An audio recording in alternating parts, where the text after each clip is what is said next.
Hello to the indie horror live stream.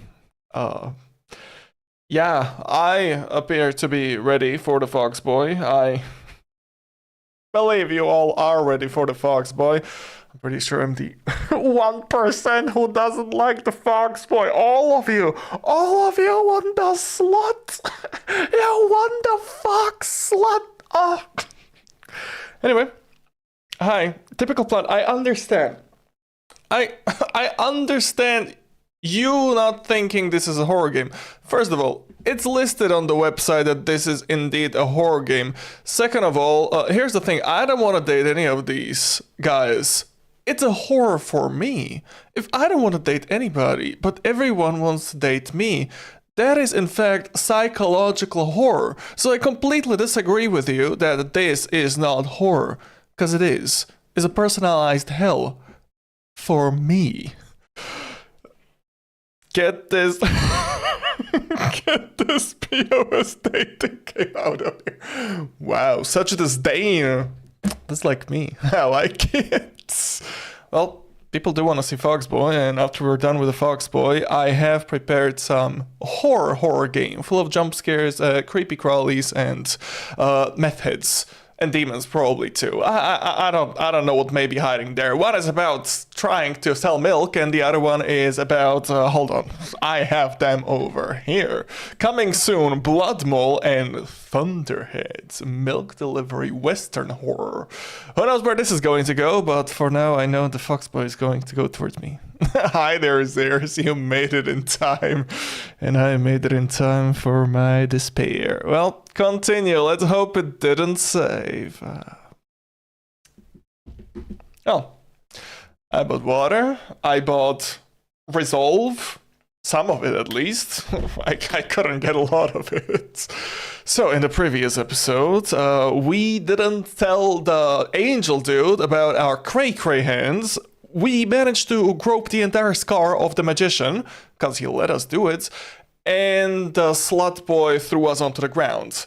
Can't say it's a 100% win, but that's what happened. Thankfully, you're not infected or something. No. No, let me tell you, I like dating simulators as much as the other guy, but not like this. If a gay person would go and tell me or ask me to go on a date with him, I would be flattered, but I would politely decline. Even so, I would be extremely flattered that someone for the first time asked me on a date. So far, it was only me. So, that's that. Let's continue, shall we? Is this just gonna be 4 people salivating over a fictional character for 4 hours? Yeah. Yeah. Minus this guy. I understand he's pretty, but I don't wanna date him. I just want his skills to steal some sort of a doodad that would cure my cray-cray hands. So, it's easy enough to follow the winding streets, climbing uphill toward the distant tower. Are we going to the academy? I forgot what it's called. But Veer hates it. Hours later, legs aching, sweat beading on my forehead, I finally find what I'm searching for. The top of the stairs. Is this like in Kung Fu Panda when Po had to go up that ginormous flight of stairs? Cenobium! The cenobium of the luminous void. So here's the thing. Veer, or Veer as I like to call him because I like it more, he is at the academy. As a slave, of course, but he's at the academy. So if something goes wrong, he may be able to help me. Doesn't matter how much he salivates over me, he's a good ally, I'll give him that. Bun, ketchup, pickles, cheese, with the penny in between, it's burger. You're right, Calver. It stands at the highest point of Iridia, surrounded by cold white walls. Well-dressed people stroll down the walkways, ignoring the massive tower in their midst. I'm the only one standing before the gates. I crane my neck up. Is that what you say? Crane your... That... Craning... Okay. Crane my neck up until the top of Cenobium's spire disappears into the clouds overhead. I frown up at the gates, wondering what secrets wait on the other side. Despite their delicate beauty, there must be more to learn than meets the eye. Yeah, you're right, but you're probably going to get experimented on. You cray a single person, everyone is going to be on your asses with like magical torches and magical pitchforks. Knocking seems like a terrible idea, yeah.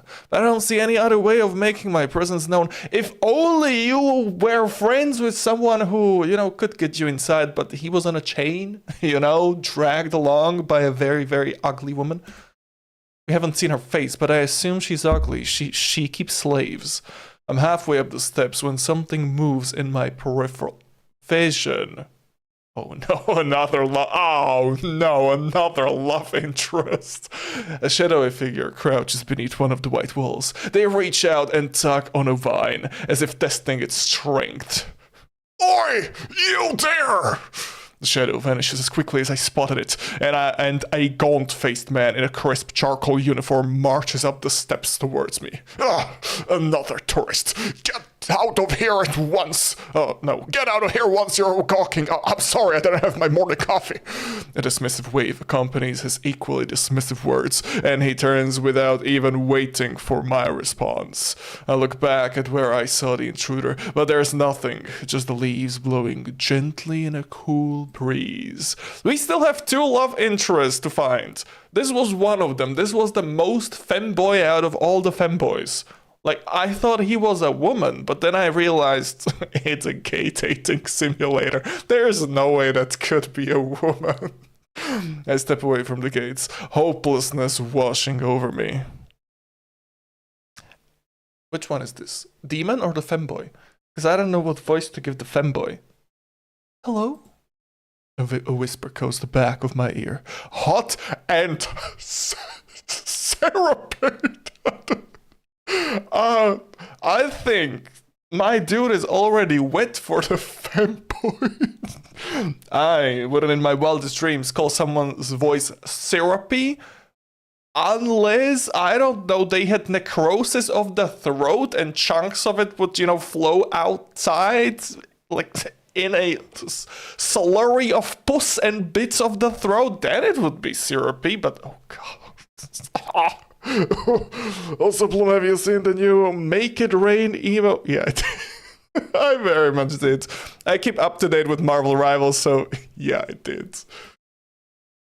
I jerk away. Yeah, of course, he whispered into your ear, all lovingly, but find no one beside me. Instead, halfway down the staircase, I spot a girl Wait, he's a girl? She's barefoot, draped in several layers of worn, moth-eaten clothing.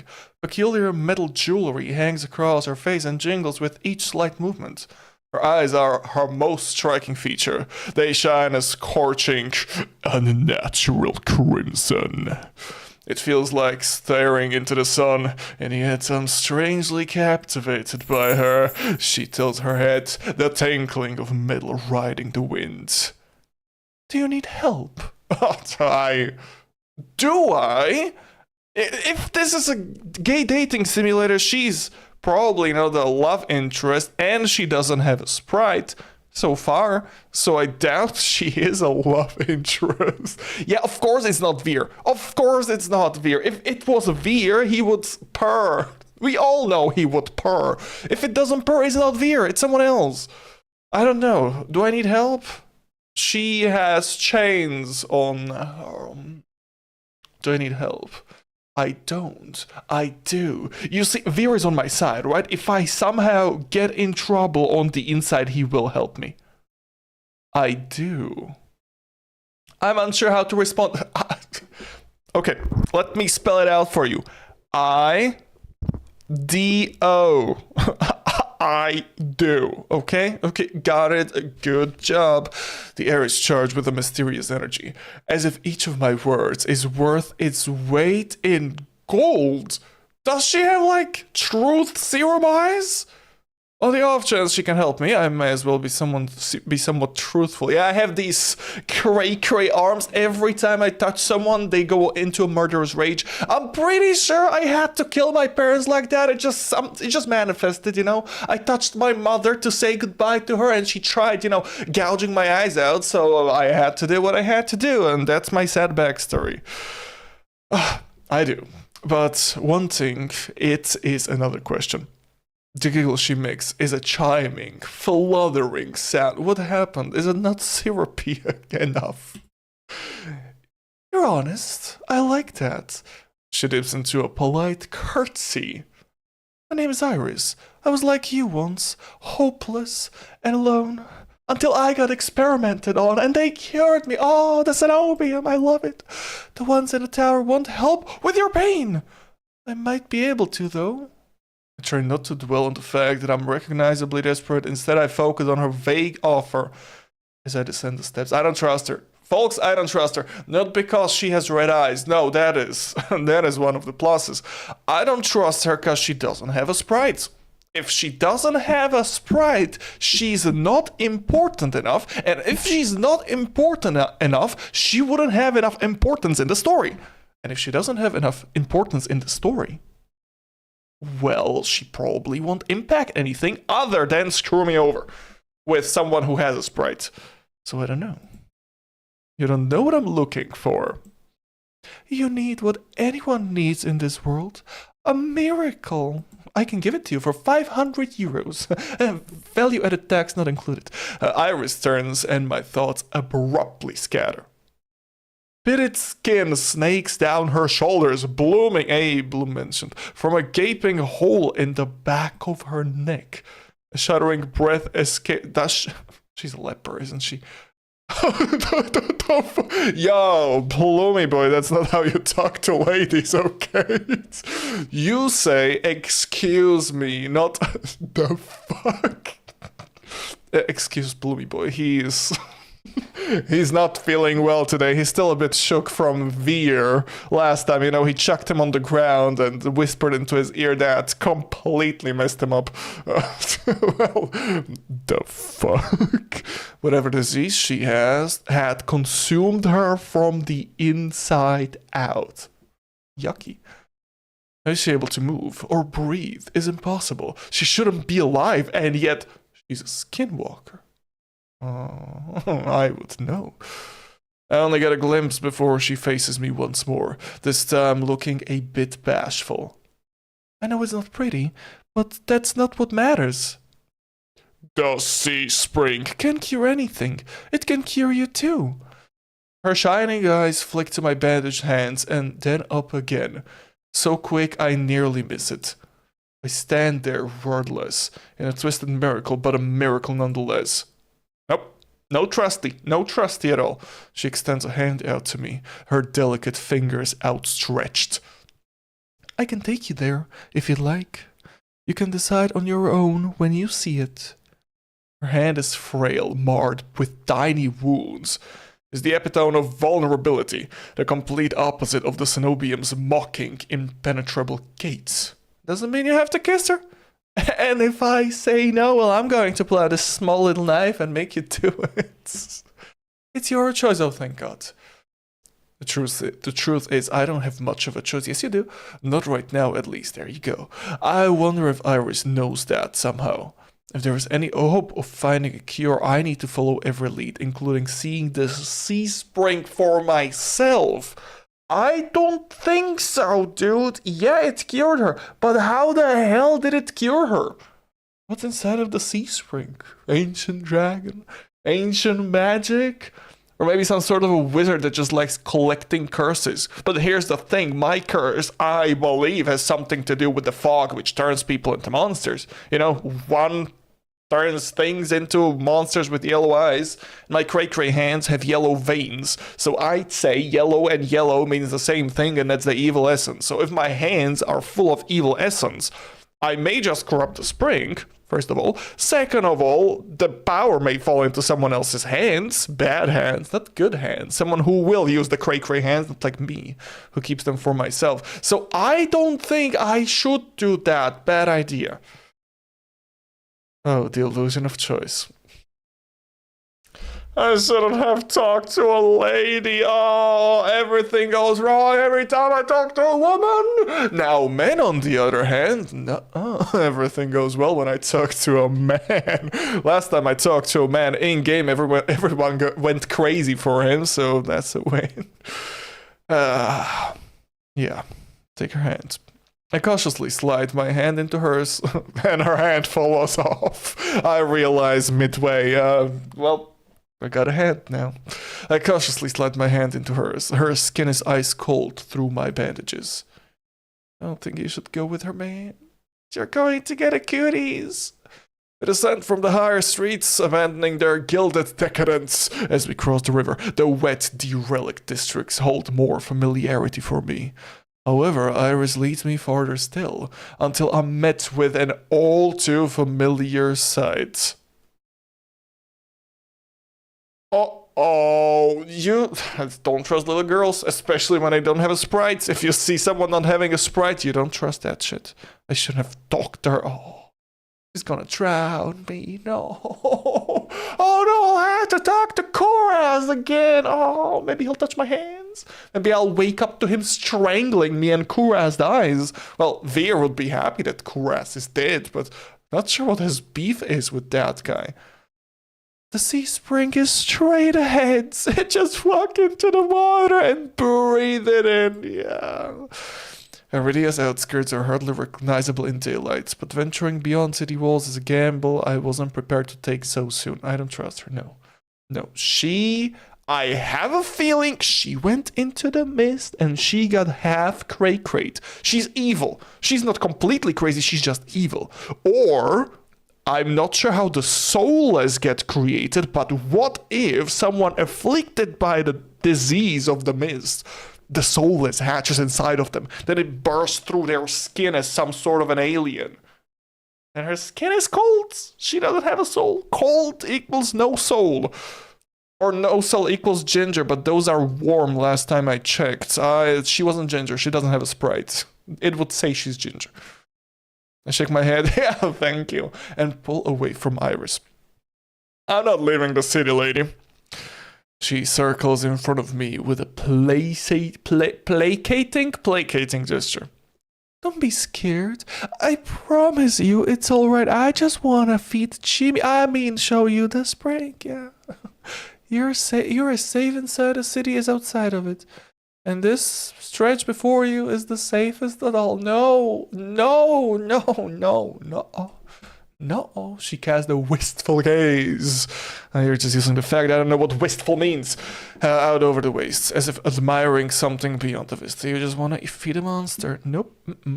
This region belongs to Eyes. Some call him a gang leader, but is much more than that.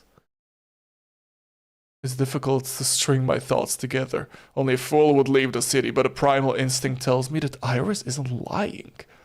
Okay, we got that backstory. We have a backstory which will tell us if someone is fake with us, right? Because we have some sort of a proficiency in detecting bullshittery. So Iris isn't lying. I think this is a sentence only specific to us, to our backstory. So she's not lying. We should go with her. I trust Bloomy Boy. I know Bloomy Boy may be a bit weird saying what the fuck to ladies, but I trust him in this regard. She rolls around with another curtsy jewelry twinkling playfully in the sunlight. Wow, you give me another tongue twister. Her doe eyes soften with a smile. As I said, it's your choice. Thank you for coming this far. I hope we meet again, Bloomy Boy. Are we gonna have some silence till that thing appears? Silence? You wanna be consumed in silence? Or the thing? The monster with many eyes, that one?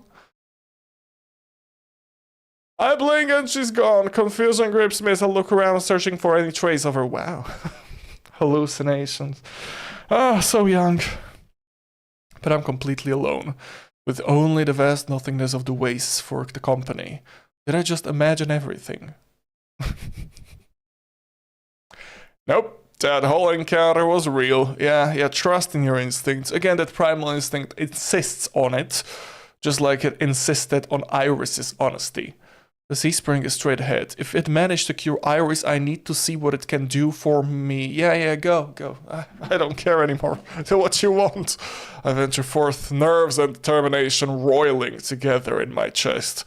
My heart pounds with each step I take from civilization. Yeah, go. More. For what seems like an eternity, I force each foot forward one step then another until a realization hits me. I'm neck deep in a swamp. I never thought I... Oh, wow. Now you want some common courtesy? Blooming Boy is weird. Just like me. Something pierces the horizon ahead of me. A building nestled into a tall cliffside.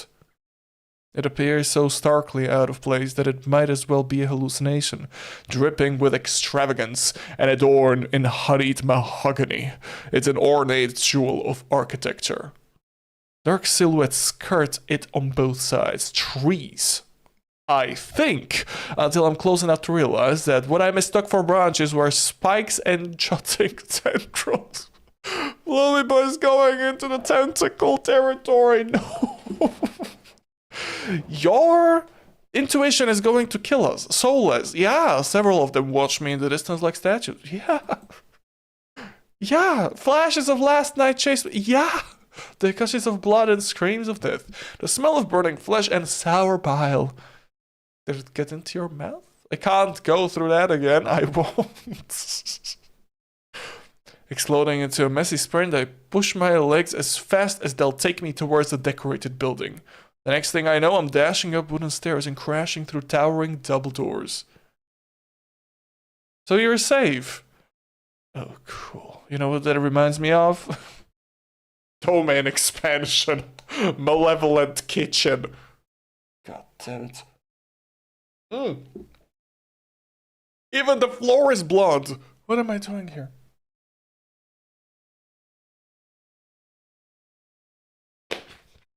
My lungs burn from exertion. It says the black mold growing on the blood. I gasp for breath, desperate to be safe, but when I orient myself with my surroundings, it's more hellscape than sanctuary. Blood flows all around me, overwhelming my vision with a lurid, unholy red. Instinctively, my hand leaps to my mouth. My hand leaps to my... Oh, like this? No, not like that, right? My hand starts choking me from the inside. Oh, Lord. The rotten stench of blood never comes. Instead, a smoky scent hangs in the air, sharp and spiced. I swallow thickly. It has to be the syrup from a couple of minutes ago, convincing myself that it's not as gruesome as it appears. This has to be the sea spring, the place that grants miracles. It's full of blood. Tall pillars flank me, blanketed in written notes. Seating pillows scatter the floor.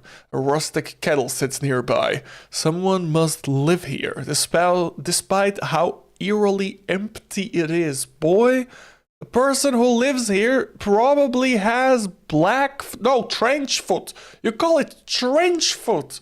If you had to be walking around in blood all day, that's even worse than walking in water. Because, okay, water, you get mold over there. But blood?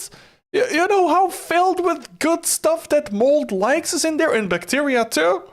That has to be rancid. My dude should keel over and die in a couple of minutes. Call out or stay silent? I don't know.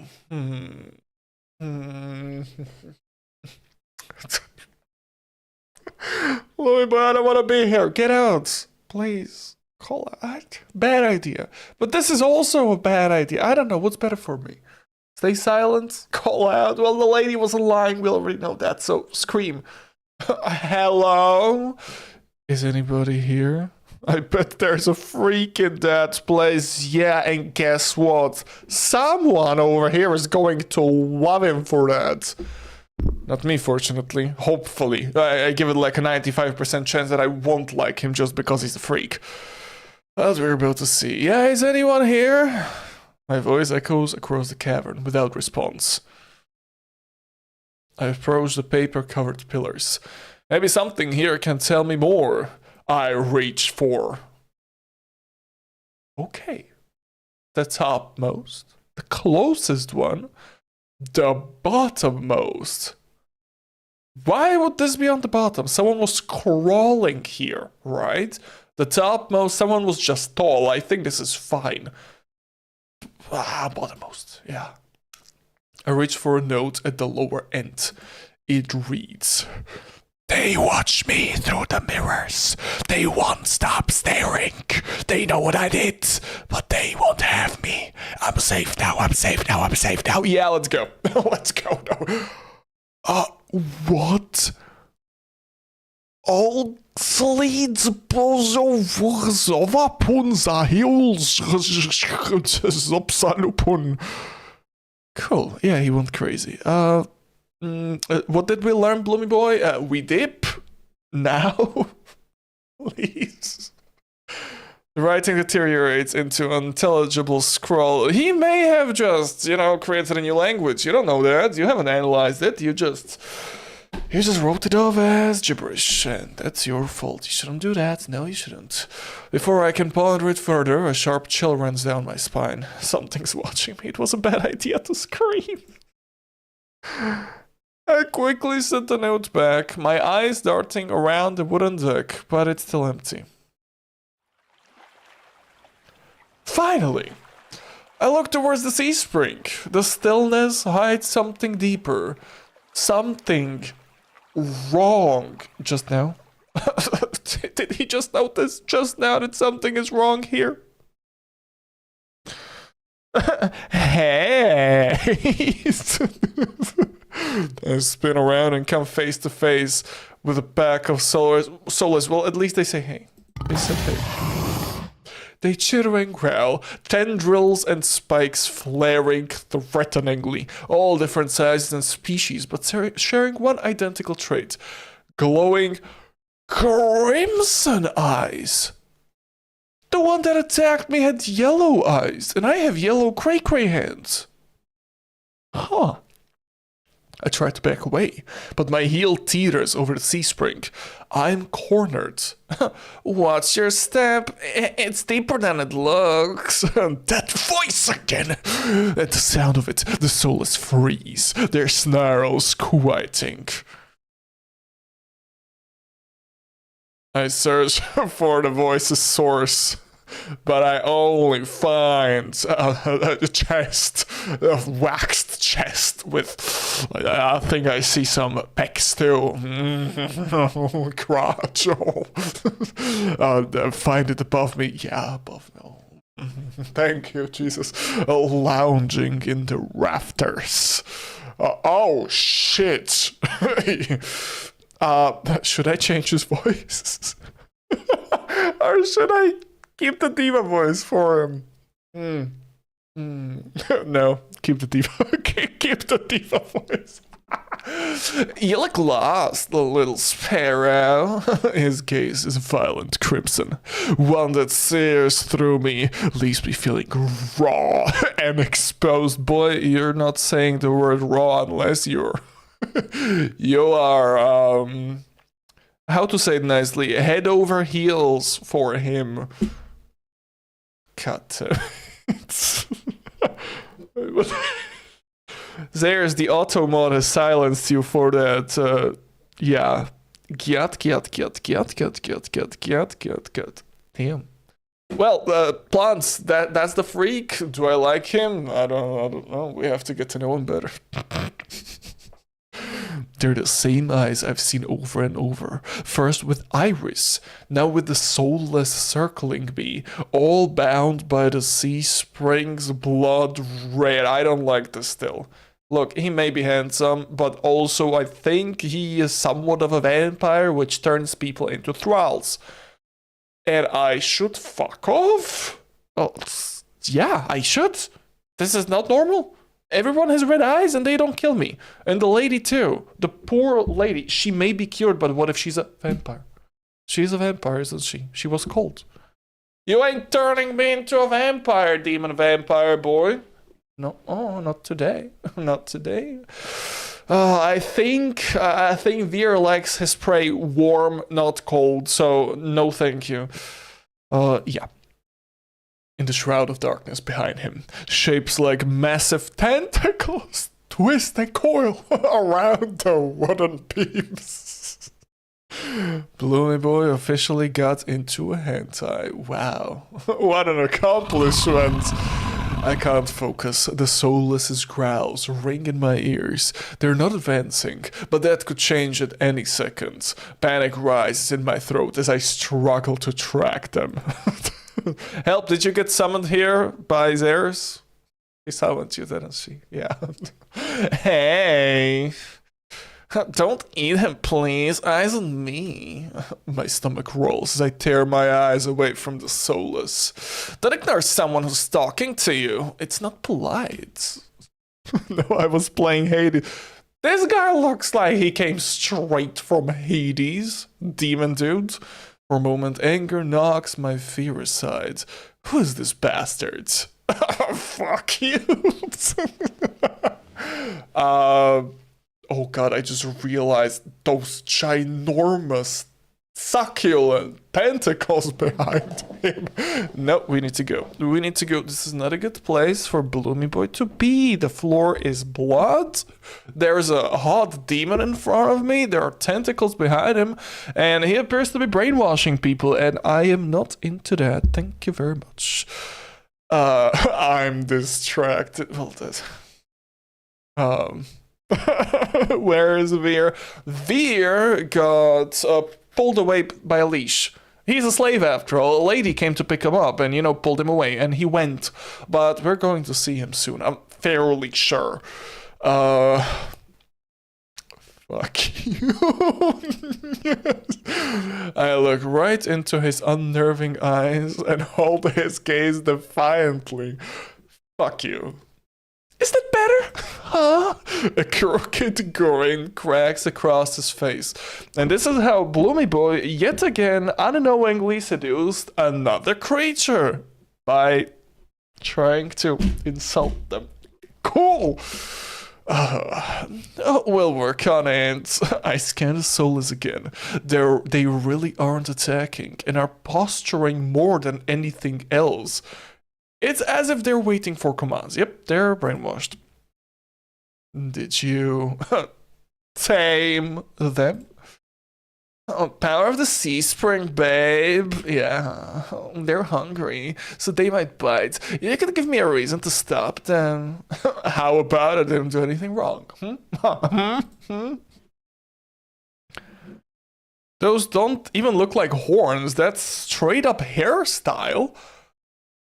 Could be. Well, these things he has over here, I think they're just, I don't know, wooden painted things. But what he has up here? You think he has like one of those headbands? You think he has a headband with horns on it? Is he cosplaying a star butterfly? He could be a trespassing, babe. You shouldn't be here. And that's punishable by death?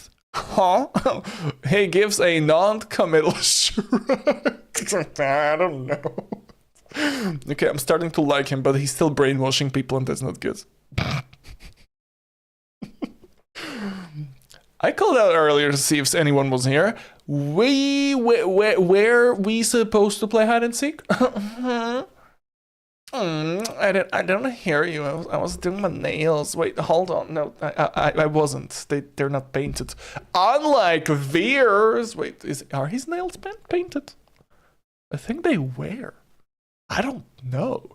We need a specialist over here. A Veer specialist. They are. Help knows. My voice stops in my throat. This bastard's Tar's coolness is both infuriating and terrifying. I'd say the terrifying are the ginormous tentacles behind him.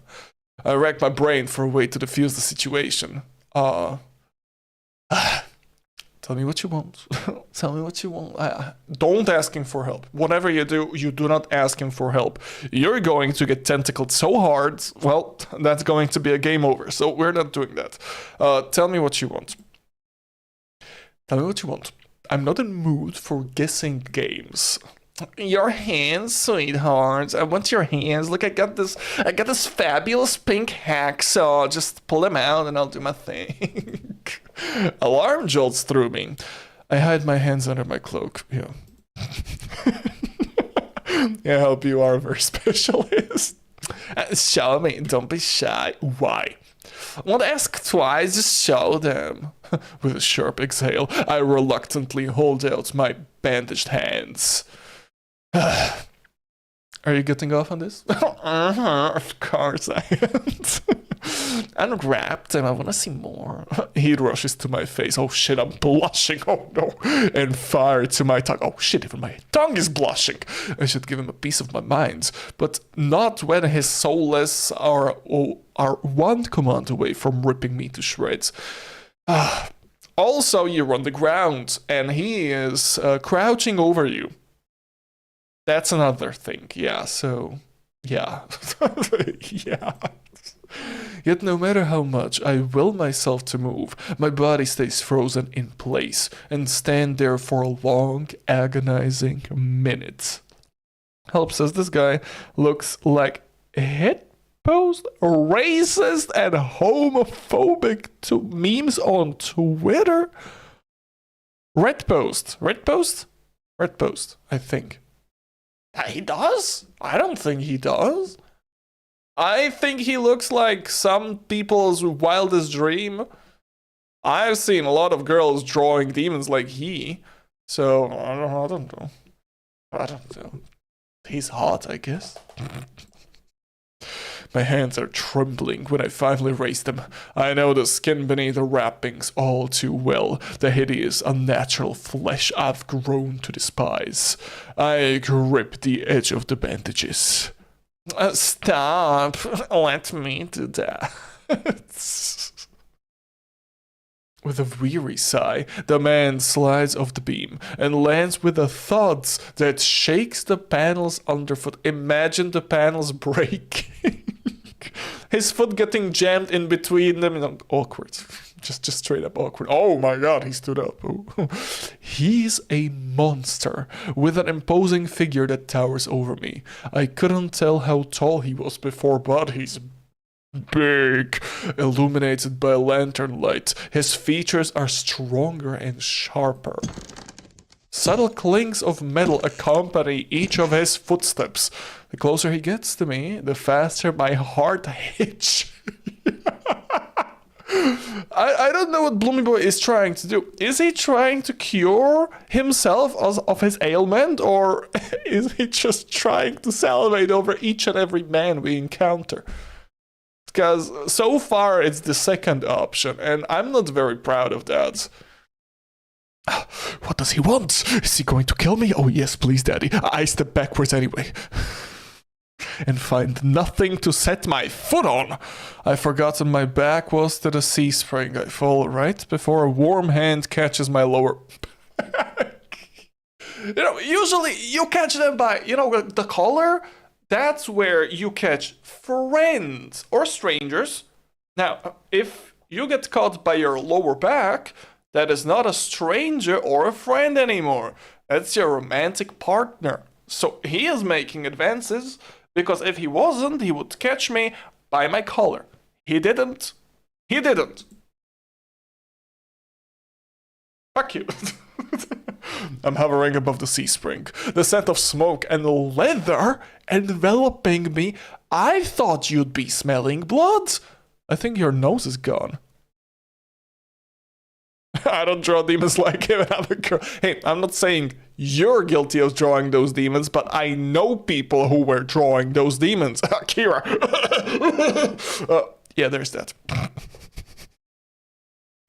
Red eyes and horns isn't a demon. Where's the whore? The tentacles behind him wearing horn. Isn't scary. Yeah, tell it to his face. I'm not sure. He's probably like 10 meters tall now. Like 3 meters tall. With tentacles behind him, walking in a pool of blood. You have to imagine it, No, he's not scary. He's not scary. No, I just want to know how he's controlling those people, because I'm fairly sure he's going to control me at some point. Blazing eyes bore into mine, and fuck, I'm under his control. Good job. His tentacles ain't shit.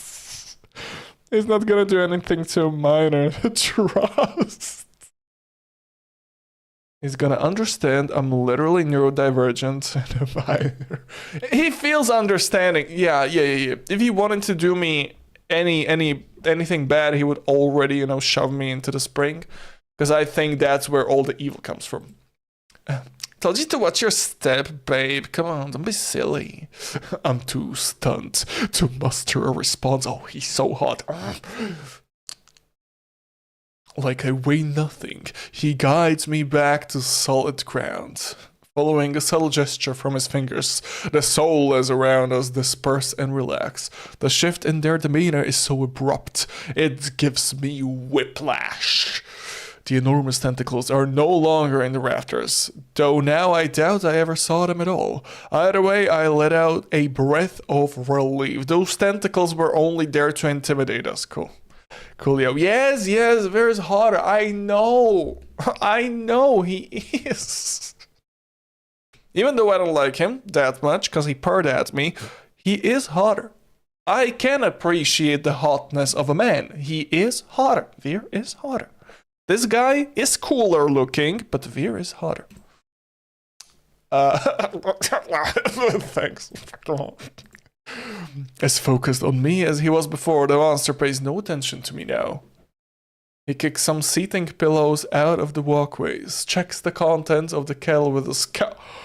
He wanted me to have a drink. Oh, he's nice. Oh.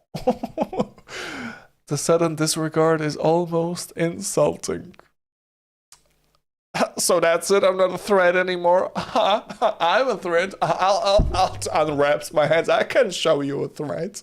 Just slap some of the soul as they immediately go feral and start ripping me. A new one, not him. He just watches, you know.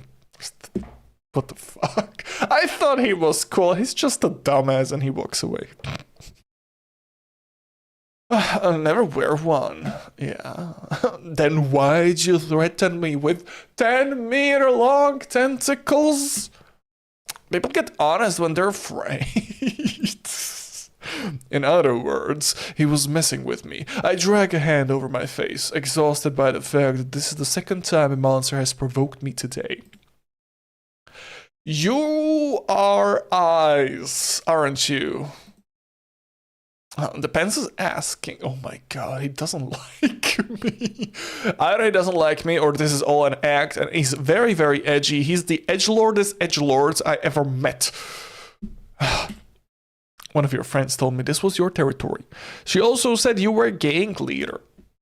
But there's no one else here. Well, he does have a gang of soulless. Speaking of that, oh, his character design ain't shit. I think he has a casual outfit. Come on.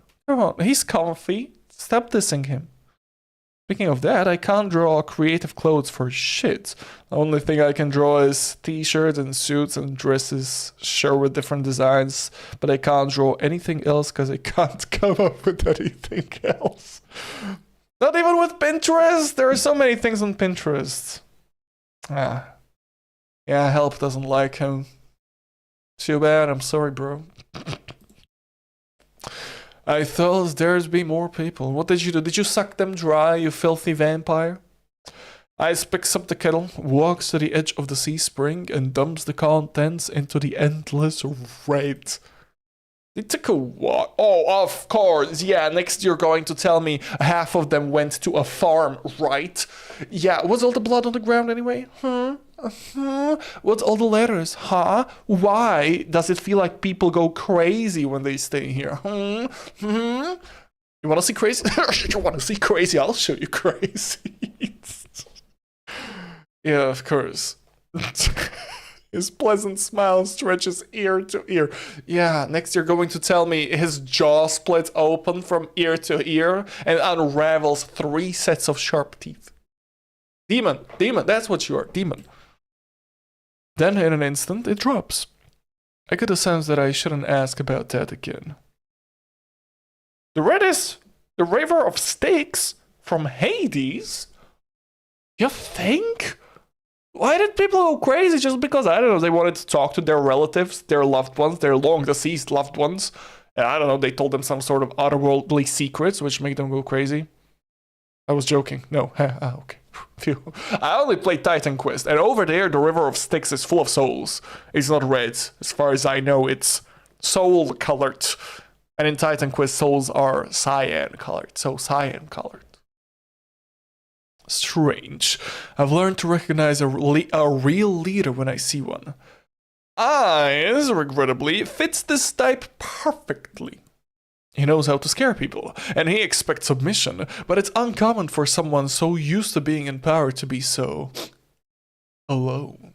I can fix it. I can change him. I can be his male wife. First of all, let's start cleaning this place up, please. What do you need the Sea Spring's power for anyway? Depends. Can it cure a curse? Probably. I don't know. Just dip your hands in there and let's see. If you die, you die. Just do it. Don't be a pussy. You mean you don't know? Nope. Okay, help, I'm starting to disagree with you. I'm starting to like him. Not because, you know, romantically or anything like that, just because he doesn't give a shit. Oh, he's just so nonchalant. I don't know, just try it. He shakes out the empty kettle and starts collecting stray cups, tidying up. My frustration builds. I narrow my eyes at him in a questioning glare. When he notices, he returns it with an amused smirk. Are you being irritating on purpose? Listen, Sparrow, the Sea Spring can cure anything. Nothing's stopping you from trying it yourself. What do I have to do? No. No. No, no, no, no, no, no, no. We're not doing that. We are not doing that. We're not drinking. Because that girl, she said she got cured by the Sea Spring. But she drank it, and her eyes became red. It's like she became a ghost, for Christ's sake. Now, there are all the other people over here who went on a walk. I have a feeling they drank from the spring, turned into ghosts. They're cured, of course, but they're also ghosts. And you know what ghosts can do? They can't have a romantic relationship with Veer, and that's why we're going to say no. It's laced. He doesn't look like the type of person who would put drugs into someone's drink. The drink is also laced. Oh, everything is laced. My eyes glide to the blood-like pool beside us. The idea of ingesting the liquid makes my guts churn. Yeah, don't do it. Is there a prize? Always, babe. Yeah. I stabs his temple with a finger. He loves it a little bit. Oh, God. So, I get cray-cray. Instead of me turning people cray-cray, I get cray-cray. That's what the letters are for. And what next? Do I turn into a soulless? But under his control? No, I'm not doing it. That's it. Might have already bit it to the punch. Yeah, I'm already crazy. Might as well double down. Life is more fun when crazy. Right? Right? Why are you smiling, bitch? My humor earns me an amused, faint grin. This is a little different. When you drink from the Sea Spring, you forget who you are. Your mind combines with everyone who ever drank before. Humans, monsters, soul is one big happy family in your head. No. And he has red eyes. So, it's a hive mind. Lovely. It's a hive mind. No, thank you. So, when others went for a walk, what did they go? To spread the hive mind? To vomit into people's mouths? I'm not doing that. Nope. Not touching that. Yeah, I guess that's laced. Yeah, it's laced with a hive mind. Cool. Like I wanted to drink a random blood on the ground. No, I'm not that desperate. My blood runs cold. I've heard of these before. Group minds. Just because hive minds were trademarked, right? Yeah, they probably were. I thought they were just rumors. I've heard whispers of cults performing rituals to bind their members' minds together. It never seemed possible, but something tells me this is real, even if one thing doesn't add up. Your eyes are red too, but you obviously haven't forgotten who you are. Because he is the master of the hive mind. Oh. Before I can finish my sentence, Ice strides past me towards the entrance. Time's up. Let's finish this later. Wait, already? You barely told me anything. I'm thirsty. I want a chug. Count a bet, eh? I've got somewhere to be. There are still so many questions burning on the tip of my tongue, but my frustration spills out before I can ask any of them. I was told to come here for help, but instead I get threatened with tentacles and kicked out. You're joking, right? What's your tone? I'm nice, but you don't want to ruin the host's mood. My skin prickles and the feeling of being watched washes over me again. Just because his name is Ice?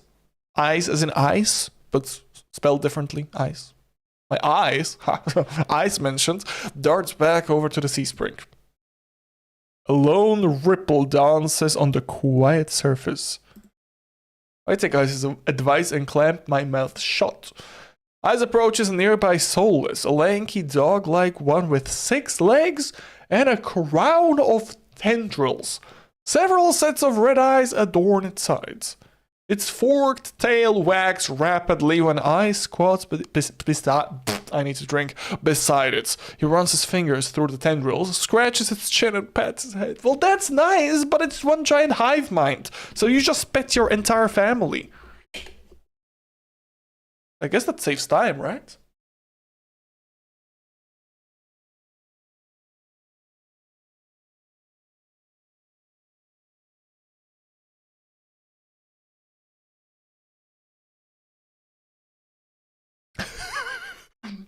Help says I would rather drink mercury. Understandable. Yeah, don't drink the blood.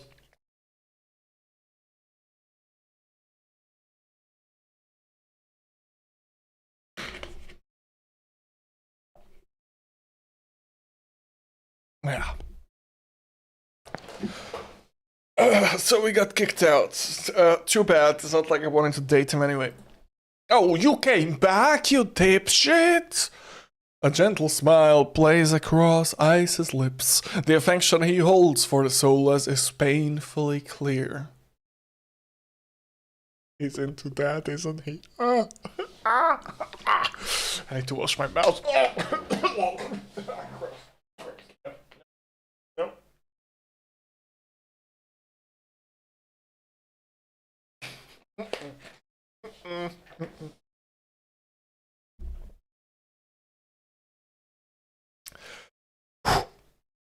No, thank you.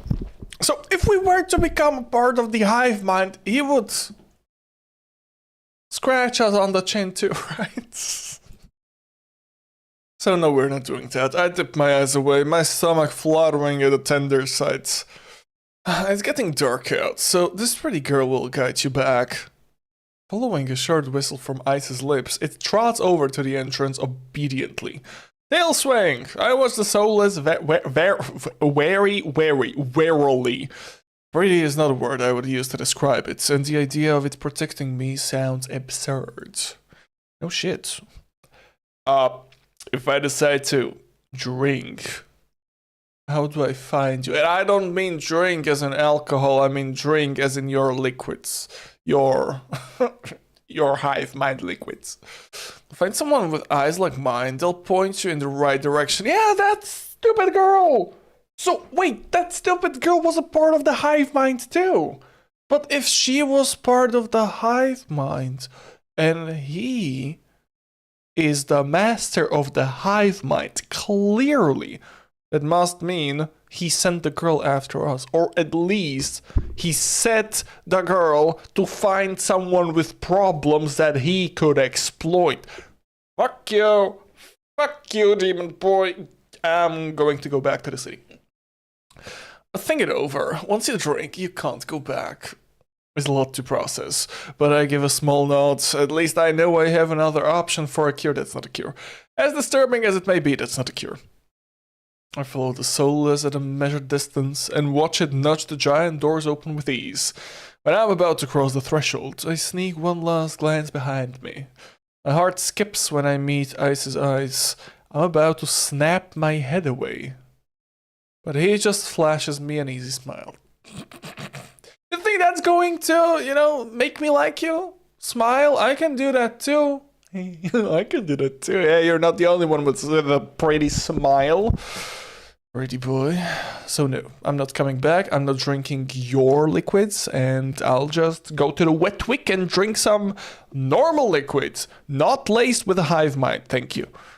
Well, till next time, Sparrow. I'll buy you a drink for scaring you. How nice of you. I don't trust myself to do anything, but respond with another curt nod. He looks... insert bad word. He looks like a dick, doesn't he?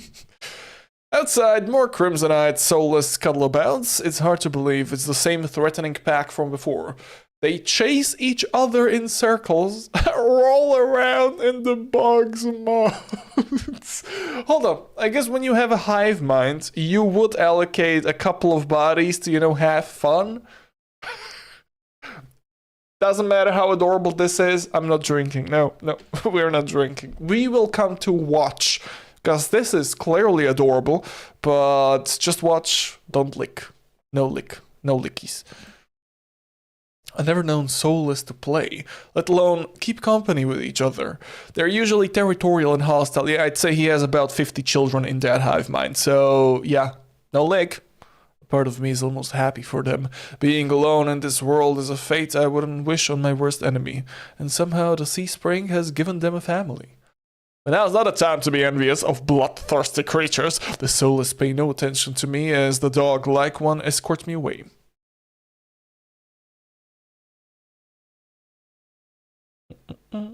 If I could also code, I'd also make a visual dating novel, but the MC actually acts like I would... This is very easy to code. Not only that, this was made in Unity, and you may be able to find like an entire package which would help you create a visual novel with ease. Because we have seen a lot of visual novels who have this sort of layout. So it may be just like a prefab, like a prefabricated code and anything that you just fill your stuff inside of it. And you have yourself a visual novel. So go give it a try. Don't be scared. Please. I like visual novels. Yeah. Where was I? I'm lazy. Aren't we all? Oh, shit. I didn't read this, did I? Oh, wait, buttons. Buttons. No. There you go. Dusk darkens the sky. By the time we reach the city, the soulless sits, canting its head at me with familiar crimson eyes. I think it wants something. Okay, we will not lick, but we will enjoy, and we will pet. Sure, why not? Honestly, maybe Eyes is watching, so it'll be like petting Eyes. Petting Eyes. That hurts. Yeah, pet it. I have never encountered a soulless that likes to be pet, but I've never encountered a soulless that escorts people safely back to town either.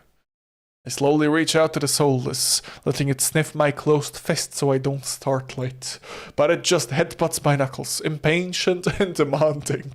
I let out a snicker. Okay, let me give you a smooch. Wait, hold on, let me find a spot with almost no tentacles, because I don't want to be French tentacles by a soulless. Okay. I carefully glide my fingers through the soulless's tendrils and scratch beneath its chin, just like Eyes had. It pushes into my palm in response, rumbling with a sound akin to a purr. Oh, that's the second guy who's purred at me. Don't think you're getting a romantic relationship with me too, buddy. We're not there. Never. Vibrations are soothing, almost healing my fatigue. But it's satisfied. The soulless spins around and scampers back in the direction we came, vanishing into the darkness. I've just arrived in Iridia, but I've already encountered so many things I thought were impossible. Tamed soulless being one of them. Don't call them tamed, because they're not. They're brainwashed. You just pet 100 people. You pet 100 people. Every single creature likes to be pet. So of course, if you put 100 of them, like assorted creatures, into a hive mind, of course one of their qualities would be that they like being pet. People like getting pet, animals like getting pet, and I guess the demons too, I don't know. But if you have just a couple of demons and they're in a hive mind, everybody in the hive mind would like to be pet either, so yeah, let's call it a day. Go have a good night's rest at the moist wick, or whatever it's called. Nightfall creeps across the streets of Iridia. The city, labyrinthine even in daytime, has now become a warren of treacherous alleyways. Why treacherous? The streets are completely deserted. If I hadn't been here earlier, I would have thought this part of the city abandoned. I step slow when I hear rustling in the dark. I thought you stepped into something, like a pile of manure. I strain my ears, but everything is still. Is the silence playing tricks on me? Veer! Veer, he came back! I need to... Oh, shit! I need to move. Is this like the backstory answer? Only reserved for me? I'm imagining things. Something is wrong. I need to move. I need to move. I draw my cloak close and move towards the nearest building to disguise my silhouette in the dark. There was a quiet wet sound. Yes, it was. The sound of blood and flesh squelching. Something is out here on the street with me. A soulless, a monster? Don't they have like castle walls? Or city walls? City walls. Right. Oh. I'm not quite sure which direction it came from, but I can't stay either. I need to get somewhere safer. Hi there, Jinxman. Though I keep my eyes sharp and listen intently, there's only the sound of my own footsteps. Well, you ran away. Good job. Because if you were to be mauled again, well, first of all, you may lose an arm. That's one option, right? You would only have one cray hand. But you would probably also end up in Kuraz's clinic.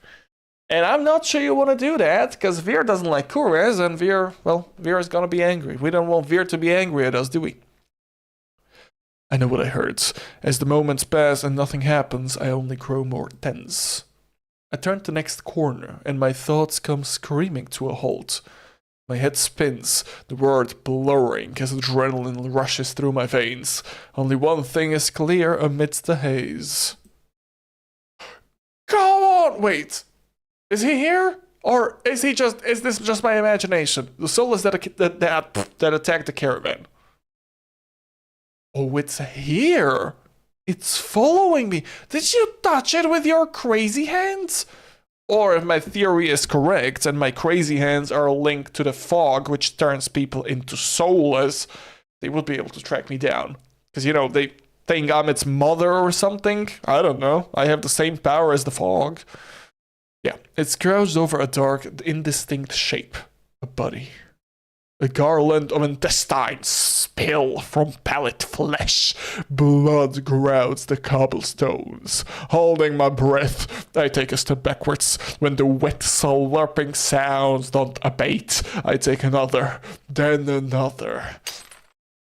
Then I fuck up. The world slows to a crawl. As the soulless raises its head, blood dripping from its tendrils, every single one of its bulging eyes fixed unblinkably on me. It's really here. It's come back for me. Is this one of the possible love interests in this story? I dare say yes. But my options say no and they say run, so run. I'm off like a shot, running for my life through the darkened streets. The soulless howls. Okay, that's pretty loud. Its raspy voice harsh with hunger, and heavy footfalls pound after me. I thought he just ate an entire corpse. It's one ravenous hunger. My heart thunders in my chest. I take turns at random trying to lose the soulless in the maze of streets, but I can't seem to shake it. Okay, understandably. like 300 kilograms. Of course you can't shake it. It's one hunk of flesh. I can hear its breathing now, a wet, fluttering grasp, growing closer and closer. The same claws that severed my arms swipe out. I duck, saved by pure reflex, and skid around a corner only to freeze. A wall twice as high as me bars my way. A dead end. Why does this always happen? Why? It's like...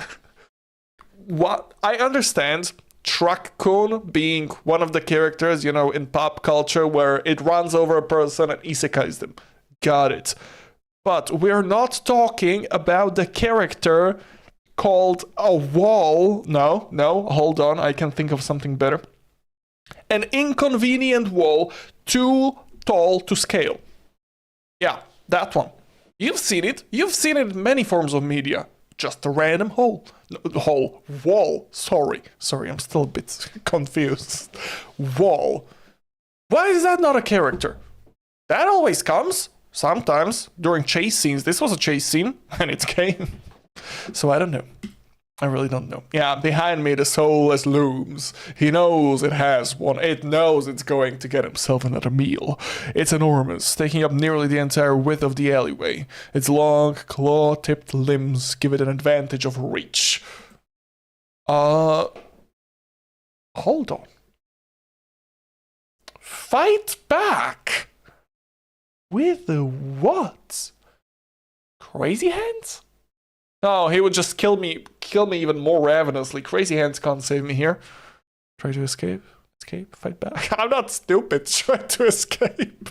As the soulless prowls closer, my eyes dart from side to side, looking for an escape. The soulless is blocking the obvious way out, but right behind me, there's a rickety door that must lead into the adjoining building. If I can get inside, I may scare some children and a family, but the soulless' size will hinder any attempt to pursue me.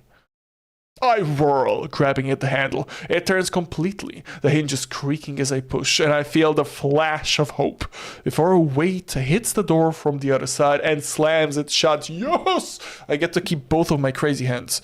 The click of the lock turning is grimly final.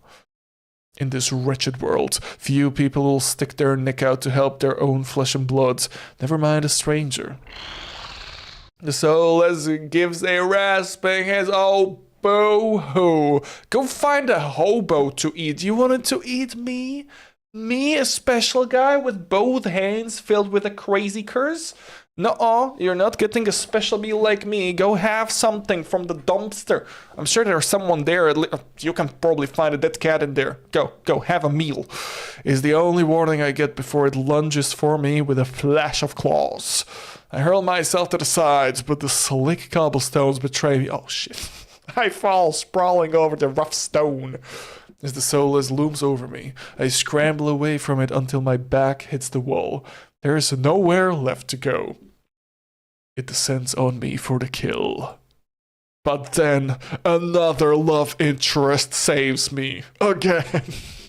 But the impact never comes. Of course it doesn't. Open your eyes. Aw, what a handsome fucker this is. I warily crack one eye open, then the other, not sure whether I should believe what I'm seeing. A hooded figure crouches in front of me, one blood-stained hand outstretched. Is another love interest. Oh yeah. Moonlight slivers the edge of their stiletto knife. Their face and hands are splattered with blood, and the soulless... My eyes dart past the unexpected rescuer to the misshapen form behind him. The soulless many eyes, once restless and vibrant, now look dull and waxy. A red pool spreads slowly from under its body. Why did you save me? Why did you save me, handsome figure of the night? Numb with shock, I can't help but stare. After all the people it's killed, after nearly killing me twice, I can hardly believe it did. What voice should I give you? I already gave someone a diva voice. Veer has the oddly feminine voice, but you're clearly a contender. The hell I know. Soul is dead. Yeah, thank God. I mean, I don't know what would have happened if I were to fight back, but I'm glad I ran away. Don't want to lose any of, well, these puppies. The puppies infused with the crazy curse is the entire plot of the story. I don't know. Something along the lines of yada yada to say. No. Ara, yeah, that's better. Well... I gingerly take the offered hand. The hunter's gaze dips to my bandages. Pale lips part, on the brink of a question, then close again. You're talking so much about his lips, I have a feeling you like him. Like every single man with a sprite over here. With a strength belying their slight frame, they pull me upright. Emo teenager voice. You got that right. I can feel the tension of their grip. Their fingers tremble like they want to pull away. It's a sensation I'm all too familiar with myself. Despite their obvious discomforts, they pause for a moment, pale eyes sweeping over me. But what does that emo teenager sound like? I've never seen any in my life, that's the thing. I have to draw from media. And have I seen any? I don't know. I don't know. Shit, I failed you all. I don't know what an emo teenager sounds like. But I guess slight edginess, right? Nonchalant speaking. He doesn't care. Not going to fall. When I shake my head, they hastily let go and back off, wiping the blood from their face and hands. The hunter turns away from me, the heel of their boot hitting the soulless's gnarly body. They lean over it, studying it intently. With their back to me, I realize that their hooded silhouette is familiar. I saw them outside the cenobium. Oh, right, I did think it was them, because it was. He was just a bit, covered in darkness, but it was him, yeah. Oh, vestigial or functional. I'm startled out of my thoughts when they speak, but they are looking at me. Can't all be processed in the brain. Its occipital lobes would have to be enormous. In fact, I don't think they're talking to me at all, and I feel offended. Actually, what? Honestly, let him think. Let's stay quiet. I linger to listen, curious despite myself. They move to the soulless's other side, still engrossed in their study of its many eyes. Sensor lag would be a problem, but how does it composite all the neurological input? I wonder.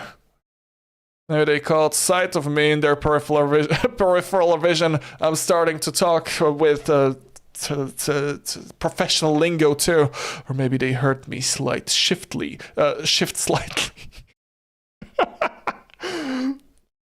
I'm getting hot, by the way. Like the temperature over here is going to be summer. It's going to be like this from now on. God damn it! The hunter jolts upright, wide eyes landing on me. You're still here. What do you want? I wanted to thank you. Yeah, thank you. Thank you. Yeah, I wanted to thank you. Thank you. Thank you, lovely figure of the night. They stare at me. Though their lips part, they seem to struggle to figure out what to say. Not used to hearing that. Got you off guard. The hint of uncertainty almost vanishes under their scowl. Almost. You shouldn't need any help to begin with. What are you thinking, traveling alone at night? This is far from the worst thing haunting Lowtown. Can't make heads or tails of them. First they saved me, now they scold me? Handsome prick. Lesson learned. I could do without a lecture though. Come on. Instead, we could go for a cup of tea. To my surprise, they break eye contact. They frown, though their disapproval doesn't seem directed at me. Yeah. If you're not going to run off screaming, you may as well wait until I'm done. Their attention glides back to the soulless corpse. They examine it with an inscrutable expression. Is he one of those scientists who go crazy about dissecting things? I don't think so, no, because he's not blushing and he doesn't have a ginormous smile on his face as he digs through the entrails. That's good boyfriend material. Yeah, that is good boyfriend material. I clear my throat to fill the silence. I'm Bloomy Boy. What's your name? How am I supposed to pronounce that? Mahin.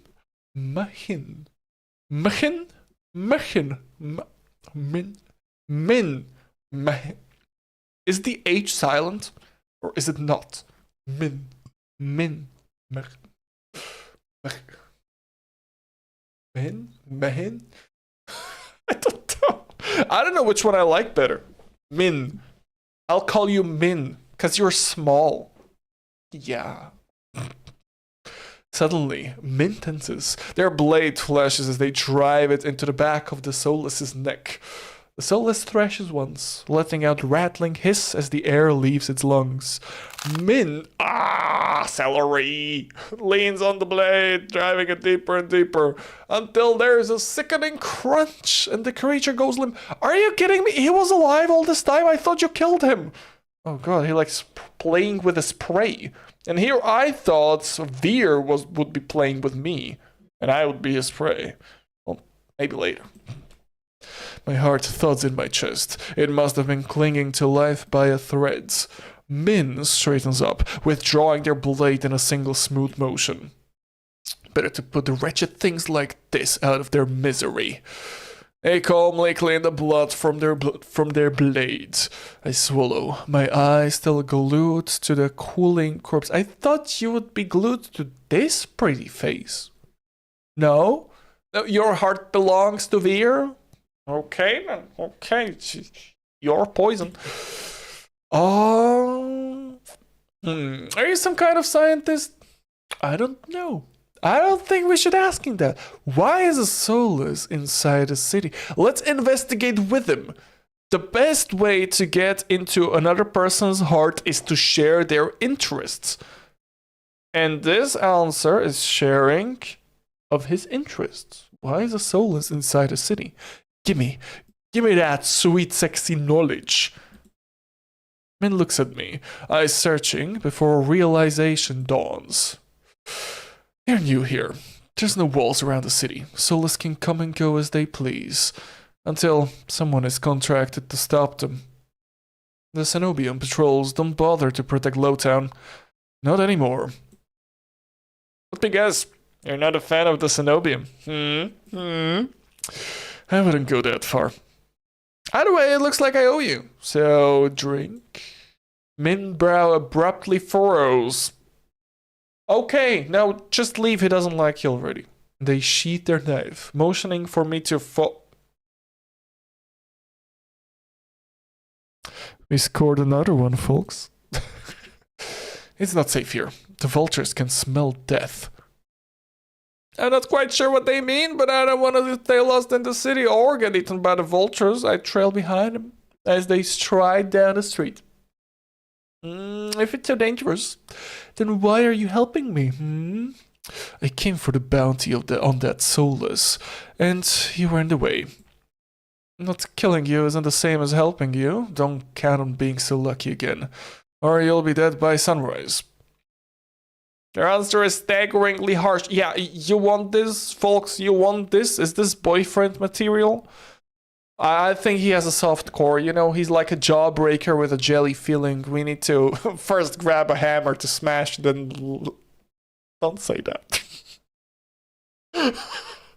Okay, calm down. Oh, I just need to find my lodgings. You know what? Fine. What was he saying?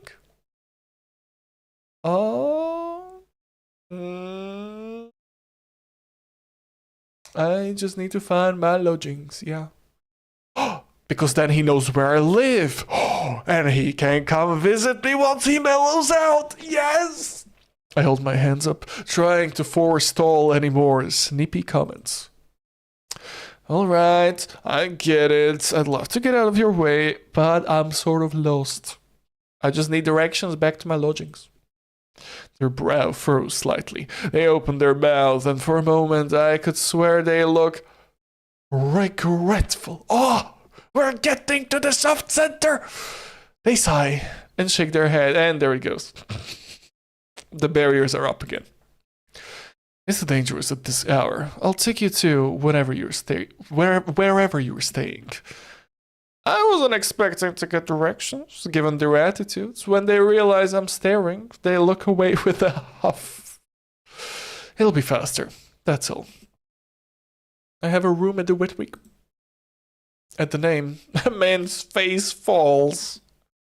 That gaudy cesspit. Yeah, and there is a person staying there, which I don't think you like. I think your personalities would be clashing. What was his name?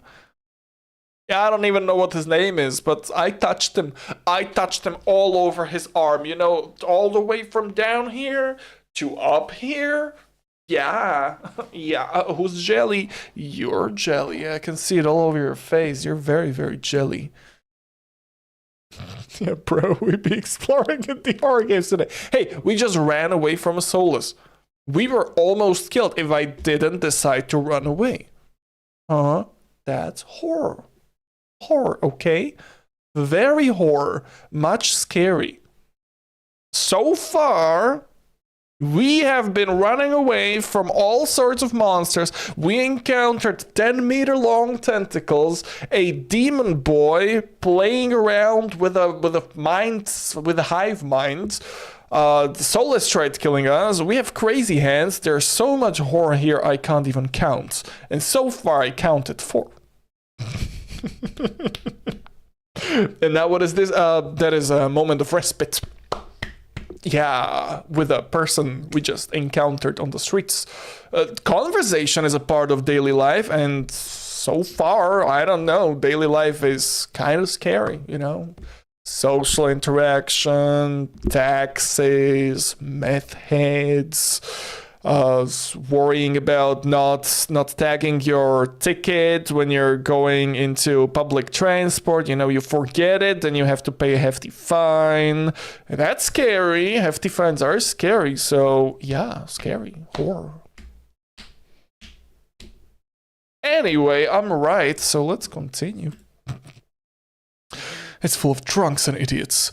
What do you think? True, it doesn't seem like their kind of place, but I like it there. I have a big bed and I got it for free just because I touched the guy all over.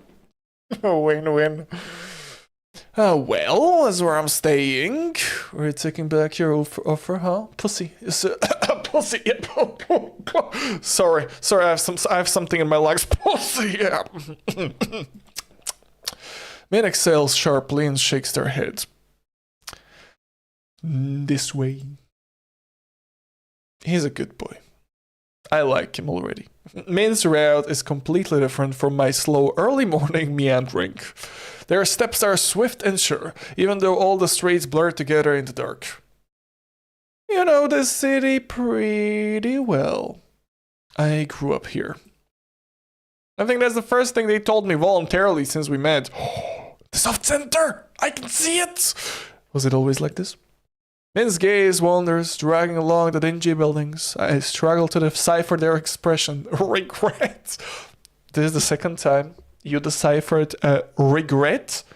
This is like not knowing the answer on a quiz and just circling C twice in a row. You pretty sure that's not correct, but C is like a decent option always.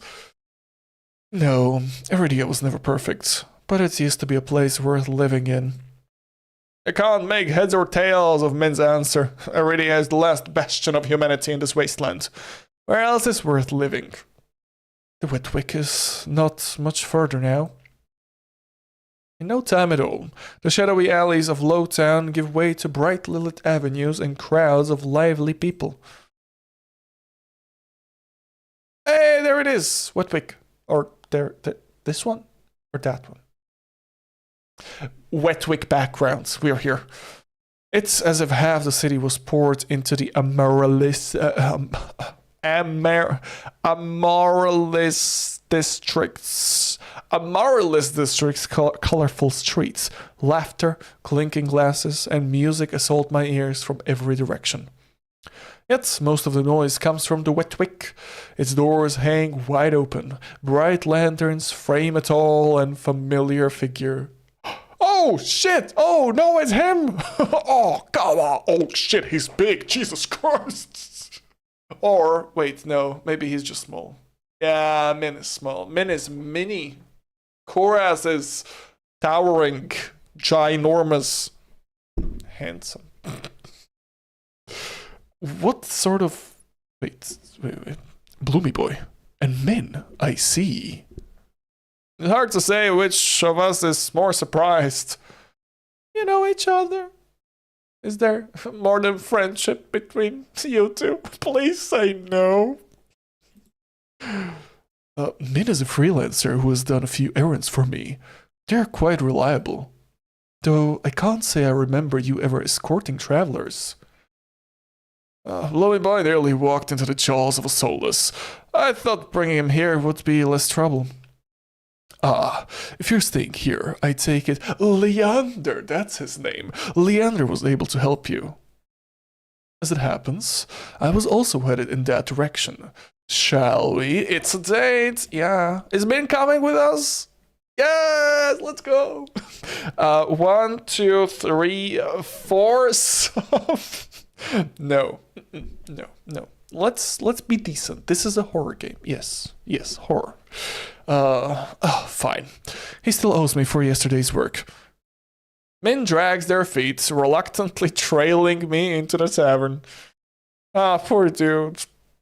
He's so shy. As soon as the doors open, a wave of sickly heat rolls over me. So are these monsters or just freaks? I'm fairly sure Kuraz is an angel.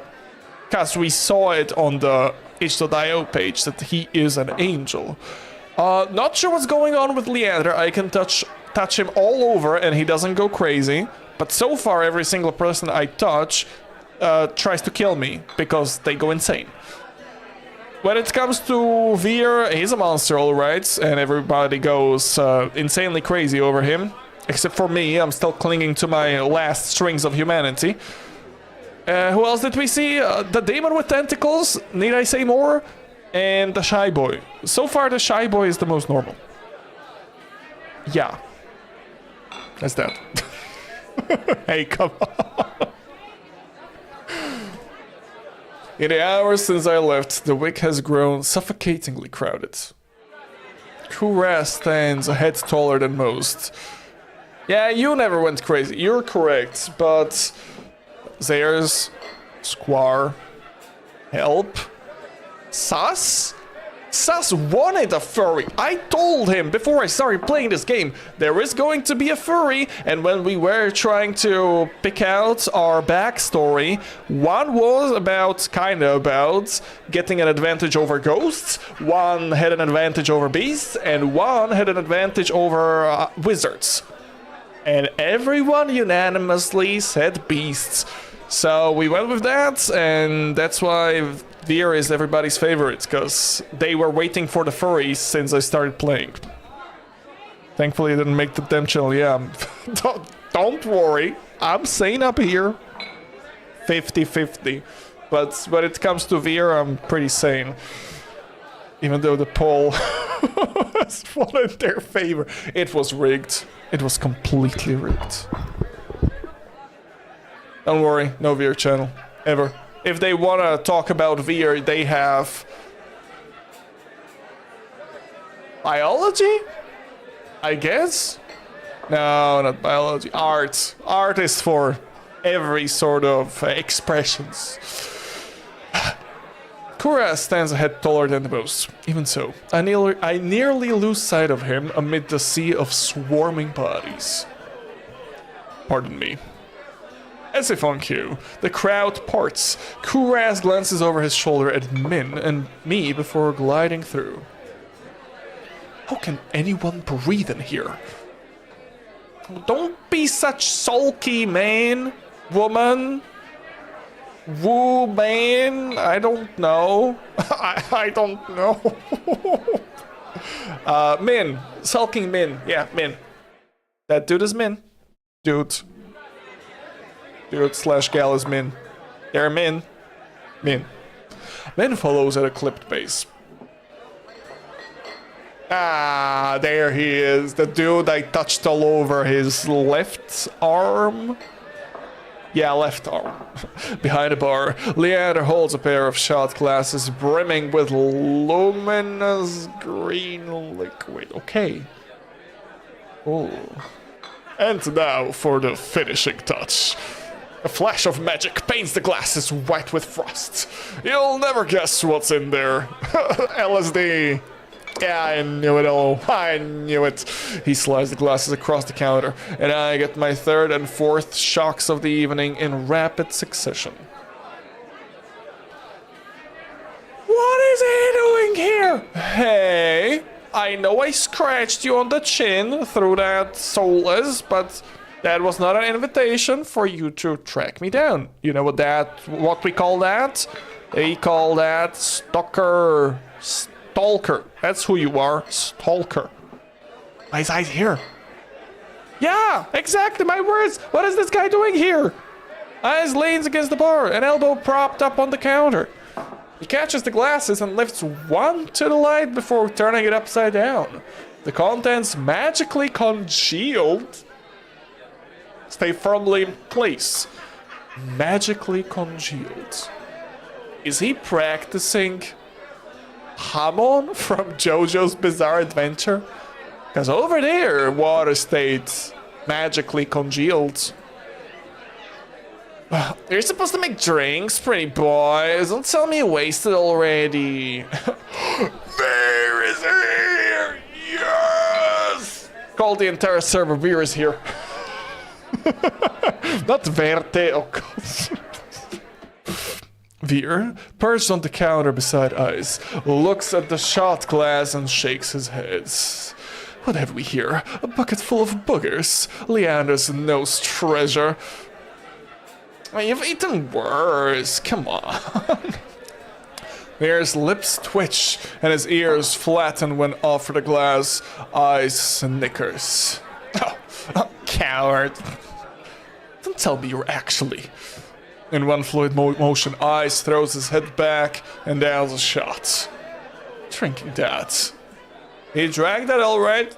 I mean, when it comes to hive minds, if one of them gets drunk, that's still fine. If a majority of them get drunk, that's not fine. So he's fine. He can drink whatever he pleases. He just hops into another body, probably. Anyway. A dark look crosses Ice's face. It's Chewy. Chewy? Wait, let me try again. Behind me, Min grumbles. I told you this place was a nest of degenerates. If it isn't Koraz and Min, my two favorite people I like to annoy. Yeah, I don't think Min and Leander would go along nicely. Or maybe Leander already got into Min's soft center. At the sound of Leander's voice, he did get into Min's soft center. Yes, at the sound of Leander's voice, Min's pale eyes grow wide. They look ready to bolt until, oh no, it's the opposite. Until Koraz sets a hand on their shoulder so they don't like each other. Wait, what? Wait, what? Woman? That is not a woman. That is Min with an H. We don't know what Min is, which gender. So Min is Min, and there you have it. Min is Min. So you can't say man, you can't say woman, you have to say Min. Because that's Min. I'm a raging lesbian. Okay. This will not take long, I promise. Min's eyes dart from Koraz's hands to his face, then soft. Min just has social anxiety. Fine. You first. While they step forwards, I linger behind, struck by a sudden revelation.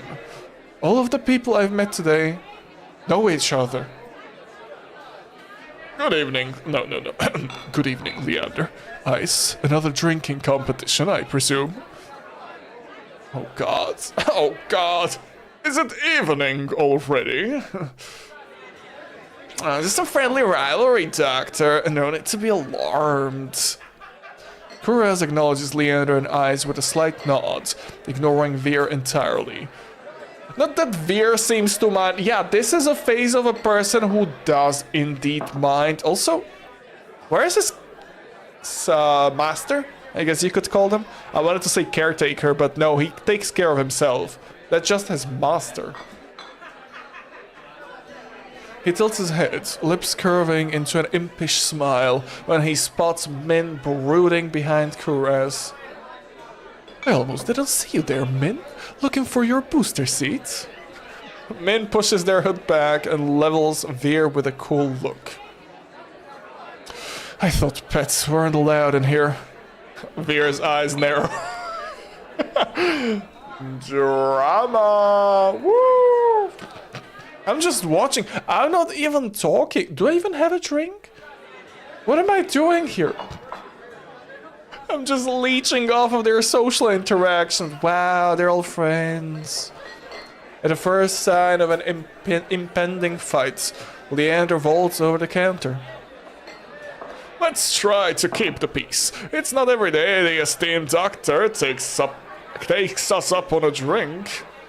His arm snakes around Kuraz's shoulder. Hey, they're the same height. I thought he would be taller. Yeah, Min is just mini. Mini-Min. You are finally taking me up on that drink, right, Kuraz? I'm afraid not. We are merely escorting Bloomy Boy back to his lodgings. Kuraz gestures in my direction. Come on, Kuraz! No, have a drink! Have a drink! Hold on, I have to choose my words more carefully. It's more easier to befriend you when you're drunk. Yeah. Kuraz gestures in my direction and my stomach sinks. You should play Hades. I only watched Hades. Wait, hold on. Didn't Hades 2 come out? I should play Hades 2. Right? There's also a pool of blood there. I am not really attracted to pools of blood. Just saying, okay? Pools of blood and me don't mix. I usually can't drink it. Okay, that doesn't make it better, but I'm not in love with pools of blood, so... I reluctantly step into the light. Leander's face brightens as soon as he sees me. Bloomy boy! Oh goddammit, he notices me. The only dude I can touch, well, at least he likes me. It's been too long! Everyone, this is Bloomy boy. He's new to Iridia. I feel 4 pairs of eyes fix on me, and suddenly the bar seems suffocatingly small. My voice neatly catches in my throat.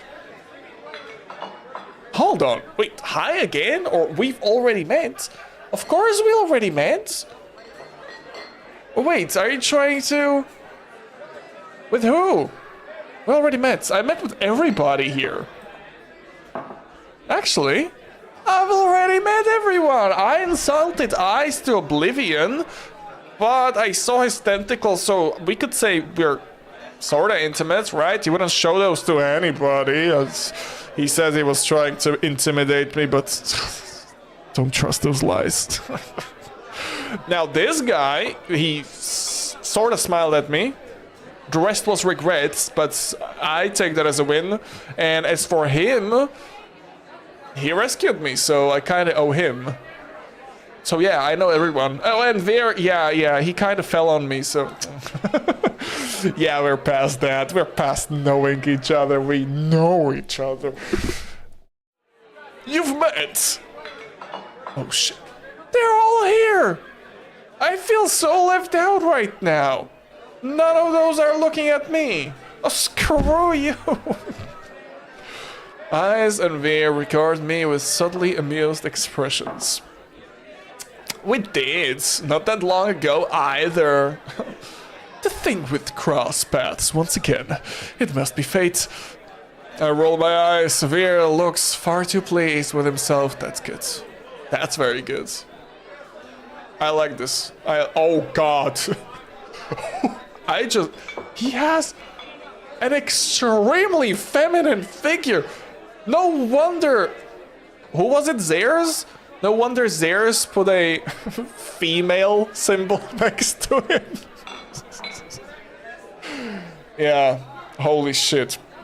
Oh, hold on. This calls for drinks. I'm buying. I am a rich son of a gun after all. All eyes turn to Leander, freeing me from the burden of attention. I still can't believe they all know each other. Watching them talk among themselves is surreal. Also, I'm jealous. I thought I was special, you know? It's the relationship was just me and them, and they don't know each other, but seeing them like this, oh, such jealousy. I hate it. But for the first time since I undertook the journey to Iridia, I feel a faint glimmer of hope. I think, no, I know, I was meant to meet them. The low, pleasant rumble of Leander's laughter pulls me from my restless thoughts. I've got to admit, I'm surprised. You made friends fast, bloomy boy. Can't say those are friends. Semi-friends, acquaintance. You call that acquaintance. Acquaintance? Friend I touched? Friend I touched? Friends, yeah. Dipshit. So yeah, kind of friends. Yeah, I wanna go that far. We're more like acquaintances. Well, 1/5 acquaintances. A wise man once said that acquaintances are merely friends you haven't shared a drink with yet. A wise man? You said that here, last week. Man's lips curl with distaste, but Leander continues unperturbed. Let's toast the bloomy boy's health. Care to join in, doctor? Caress politely declines with a wave of his hand. Oh, suck up. Pick up, suck up. I think suck up. I think suck up is the correct words. Yeah, that. Yo, you that. Words.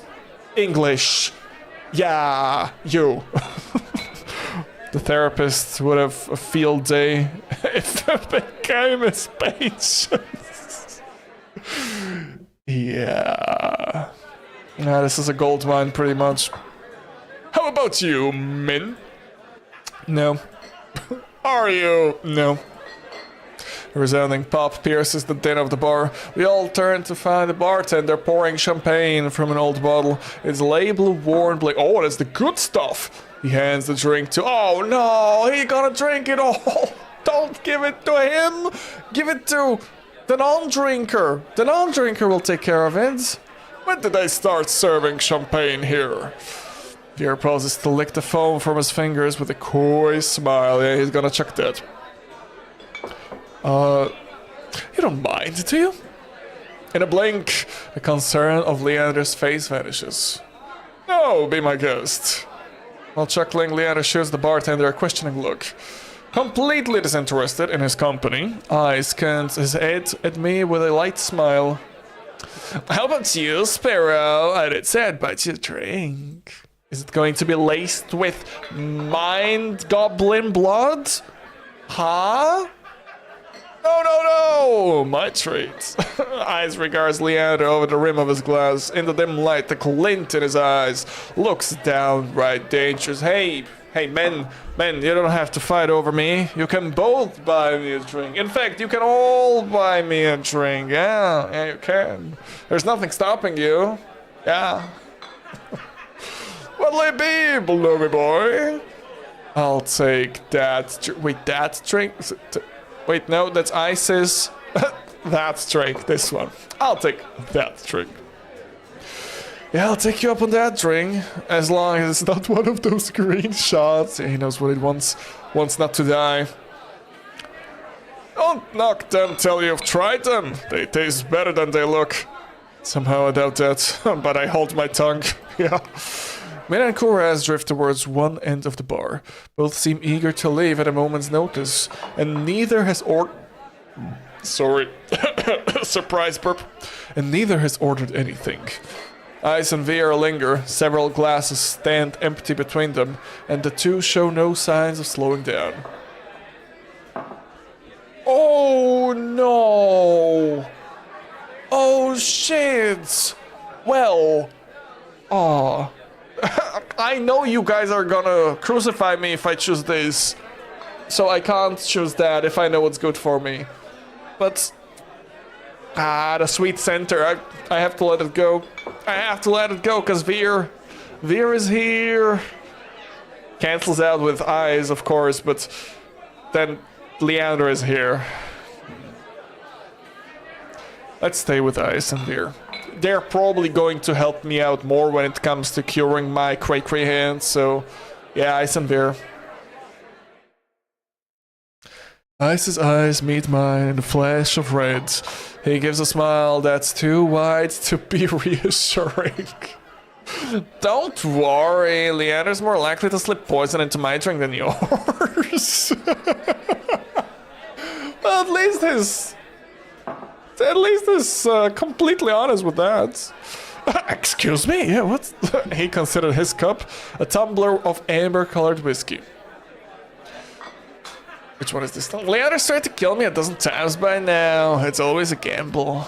Vera looks my way with a half-lidded gaze, softened by his third glass of champagne. If I were you, I wouldn't let Leander put anything in my mouth. The fuck? If I were you, I wouldn't let Leander put anything in my... So, who am I supposed to trust out of these three? He has brain-controlling liquids.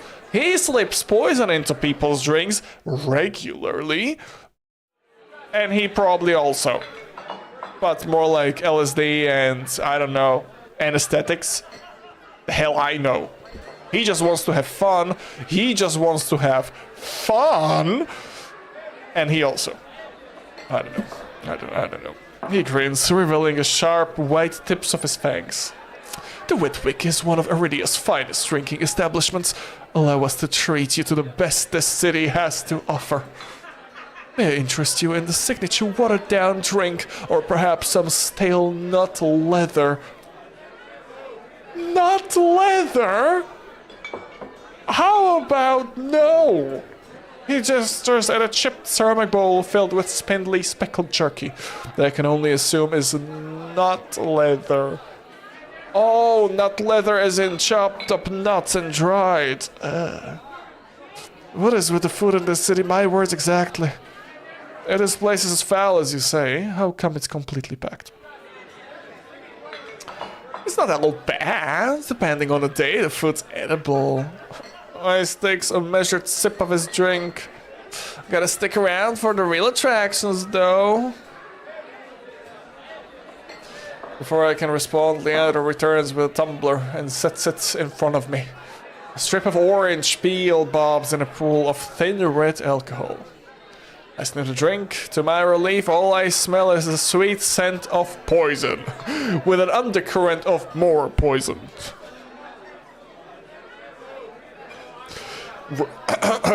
Relax.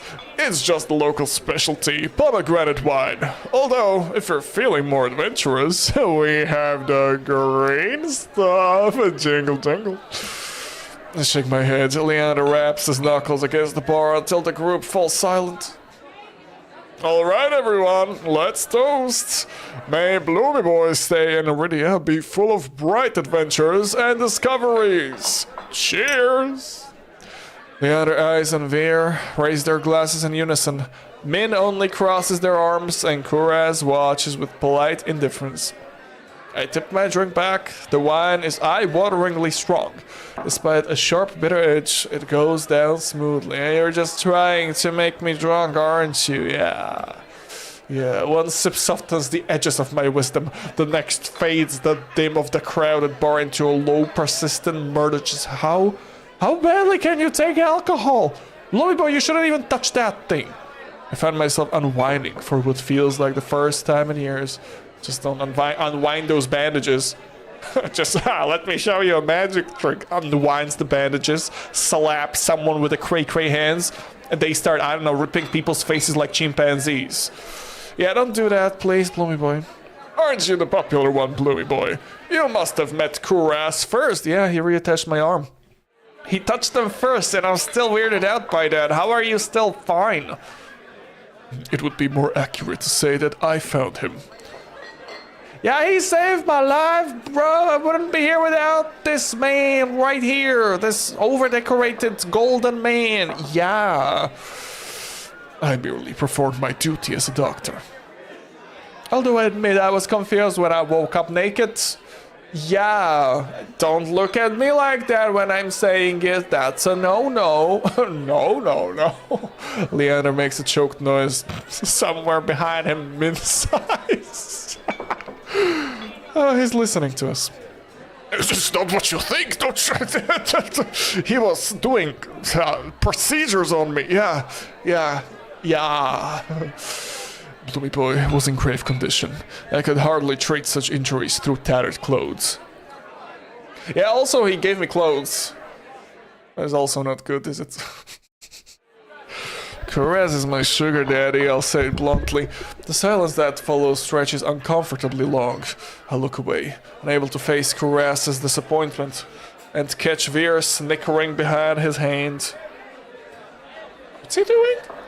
That's my cue to change the topic. Oh, because he doesn't like Caress. Oh.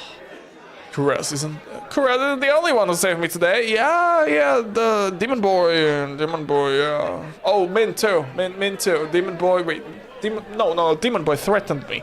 Min saved me. Caress saved me. He let me touch him. And Veer too. Yeah. Don't you listen? I don't save you. You are simply there. That's Min for you. Yeah. Leander reaches for Min, but they tuck under his arm with practiced ease. I love these guys. As reliable as they are moody. You want to talk, considering you neglected to warn him to stay off the streets at night. What? Of course I warned him, I think. Oh, I guess I did not. Min's only response is a short breath. At any rate, I never got a chance to thank you, Min. Don't. The less soulless alive, the better. Min's eyes flicker towards eyes, and their lips twist. Twist as in that or that? No, it's that. Yeah, he's angry. He's one angry child. What's wrong with you? Did someone kill both of your parents? I'm getting literal Batman vibes from you. I think a soulless killed your parents, and now you're sour. Well, the outside is sour, but the core is still sweet. Ice is too busy nodding along to Veer's enthusiastic pantomime of stabbing. Who's Veer trying to stab? I've had enough of this hellhole. Let's go. In and Caress share a brief look. Then the doctor speaks up. Very well, but there is something that I must discuss with Leander. If you excuse us, Bloomy Boy. No, I want to listen. That's all I can do. That's all I can do. I didn't get a chance to really speak up. I said like 2 sentences ever since I came here. How do you guys like me? You're the one who's... No, wait, no. I spoke a lot of sentences, but I only chose 2 sentences. Yeah, that. Just like that, the 3 of them depart, leaving me alone to savor my drink in silence. Or so I think, until I hear a voice so soft and low, it's practically a purr. Oh. I wonder who that could be. Well, so far, I only got a soulless to purr and... Slut Boy. That's a slut boy, isn't it?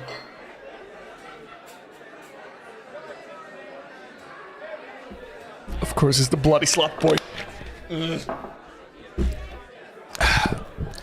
Lost your tour guide? Hi. Oh, you bought him. Leave him alone. Dump him. I don't know. Dump him in a barrel of booze. I don't know how hive minds work. Just go drown him in a river. Yeah, like the witch he is. I turn to find 2 pairs of slit eyes trained on me. It's not lost on me that Eyes and Veer chose to pounce the instant the others left. Of course, I'd be stuck with the 2 most irritating people I've met all day. Agreed! Monsters or not, there's no telling what I'll do if either of them push me again. Oh, don't tell me Leander already snuck out back to get his knob slobbered.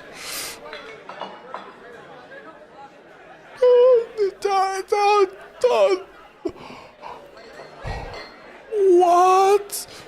No! Was? No! What? No! He's got business with Kuras and me. Yeah, business. Unless he's getting paid, it wouldn't be business. And as far as I know, Kuras is a nice dude. And he wouldn't stoop so low to blow someone. Or vice versa. 2-on-1 business. Huh. Lucky. What a smirk. I can't tell if it's the champagne or the company. But Veer has grown noticeably more relaxed. He sits with his chin propped on the back of his hand. His tail sways lazily. Why are you so far away? Come on, join us. No, no. I'm afraid. No, don't let them know you're afraid. I am cool. Yeah. I don't need to come closer. My eyes are good, and ears too. He pats the empty bar stool aside Eyes, but I hesitate. The smile Veer wears is sweet and distinctly sly. And with drinks in the mix, I dread how he and Eyes will mess with me next.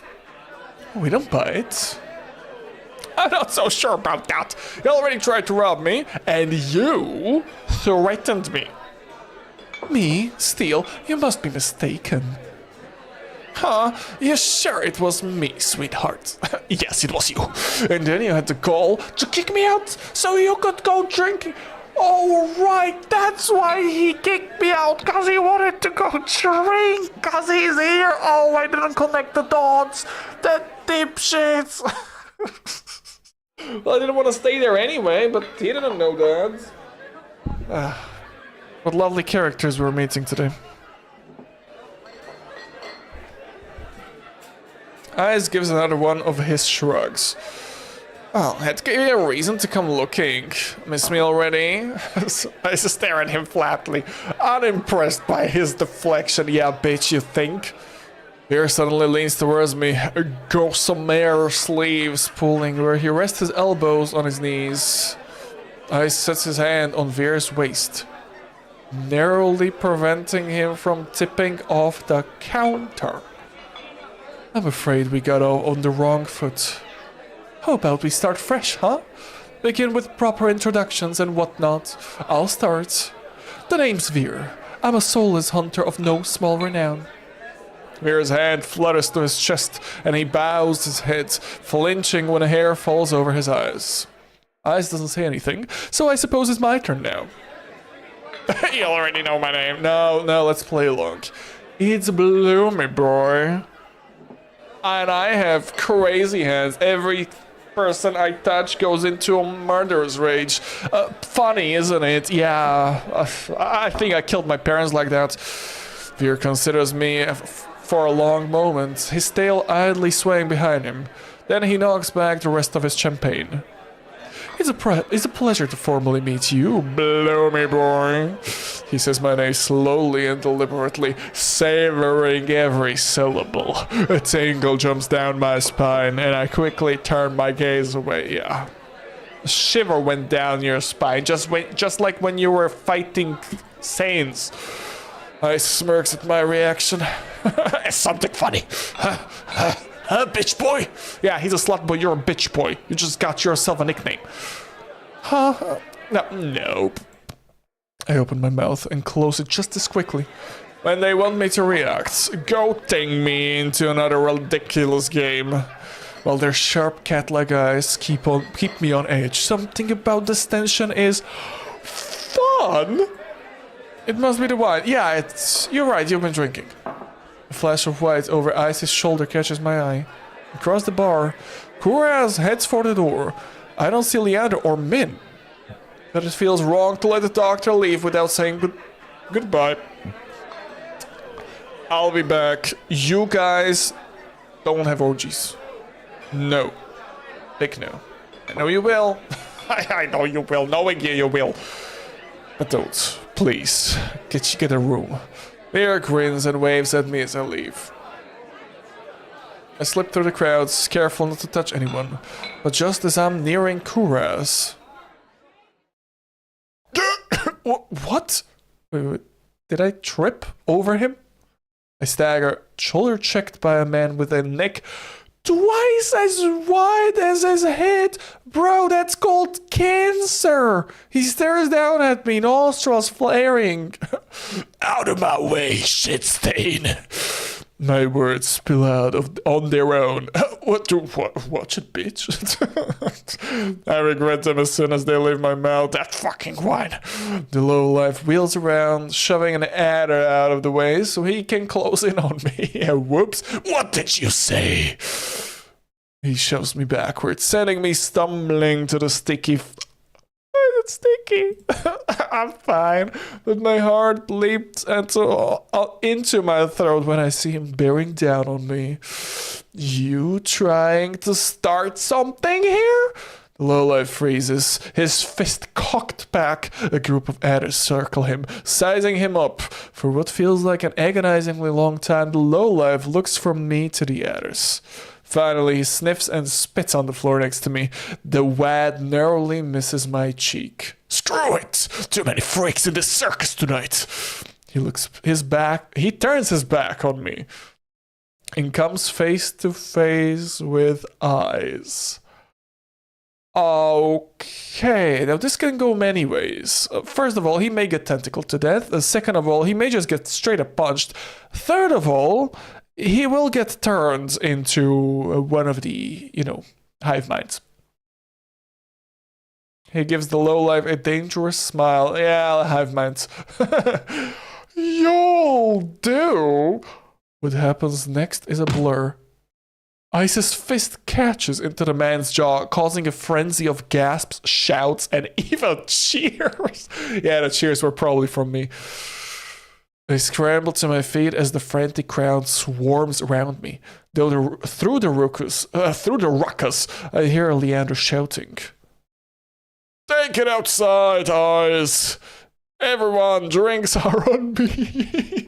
Wait, hold on, Leander, so this is how it works over here? I punch someone, drinks are on you? Oh, we're about to have a field day. With that, the wick erupts in hoots and cheers. The ring around me disappears as adders and onlookers rush towards the bar. Though the thinning crowd, I catch glimpses of familiar faces. Eyes vanishes out back, dragging the lowlife behind him. I don't want to know what he's going to do with him. Whereas lingers near the door, searching, I suspect, for any wounded before he departs. Bro, you have wounded outside! I mean, he's probably not going to be wounded anymore in like an hour after he drags him to the spring. What was that called? A salmon spring? Salmon sea? I don't know. Something with a C. Min draws their hood up tight as they duck out the side doors. Well, Veer leans over the counter to swipe a glass of wine from behind the bar. What did I expect?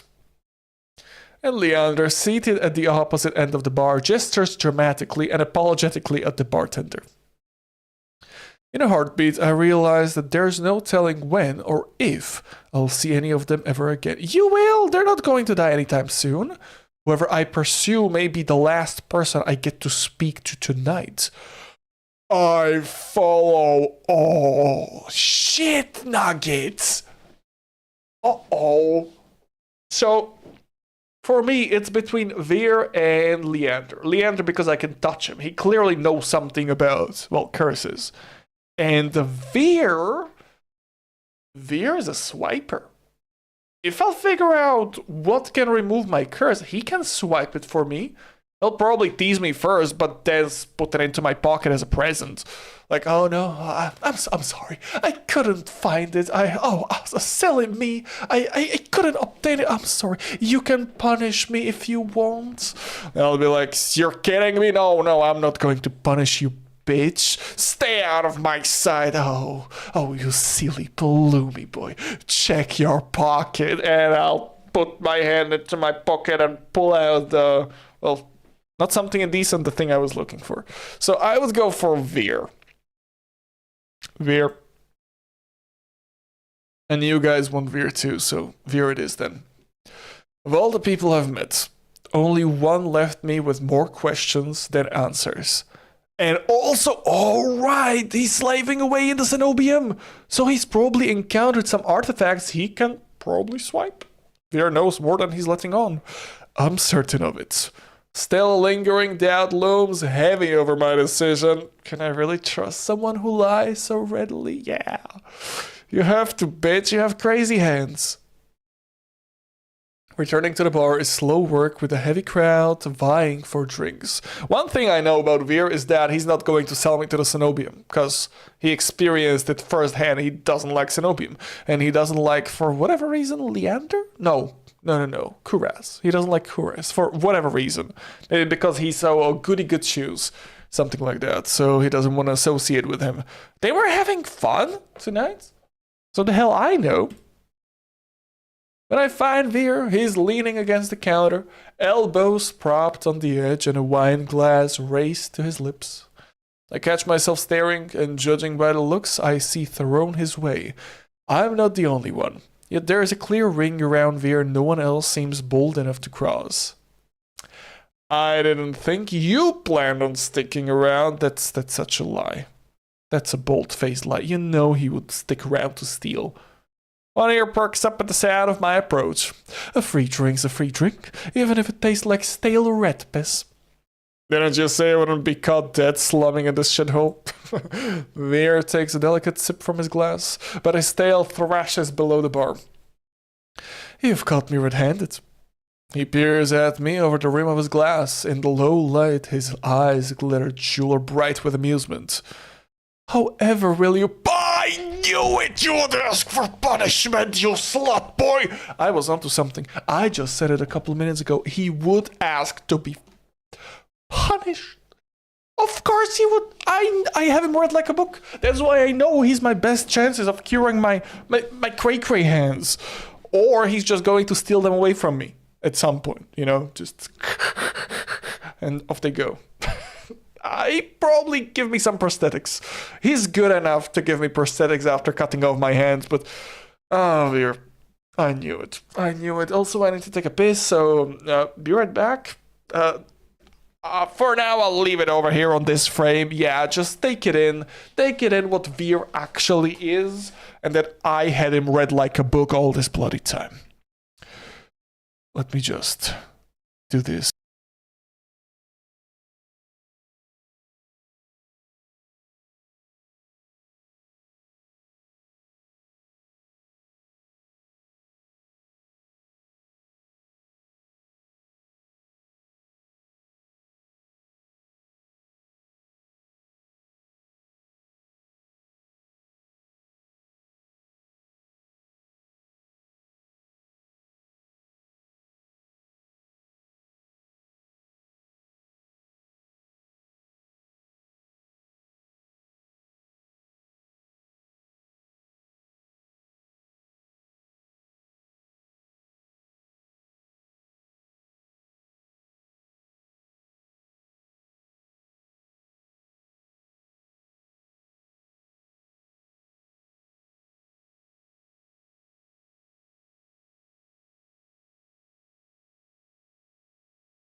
Okay, come over here, slut boy McSlaughterson. It's time for an interrogation. You're going to tell me everything you know. That's going to be your bloody punishment if you want it so bad.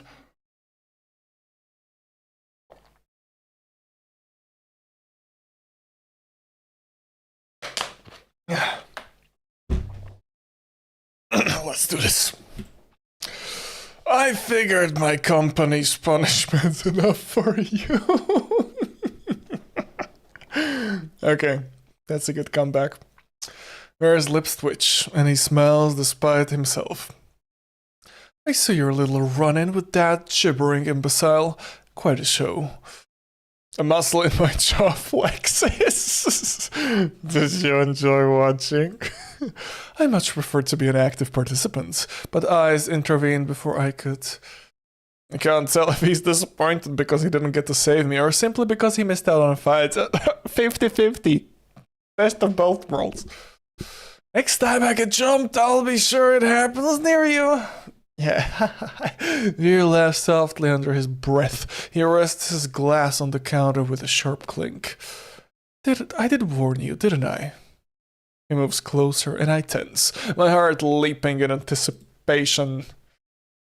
But he only runs his hand up my arm to dust off debris. No doubt picked up from the floor, with a touch far gentler than I'd expected. About finding trouble. Oh, what's with that serious expression? Does he know something?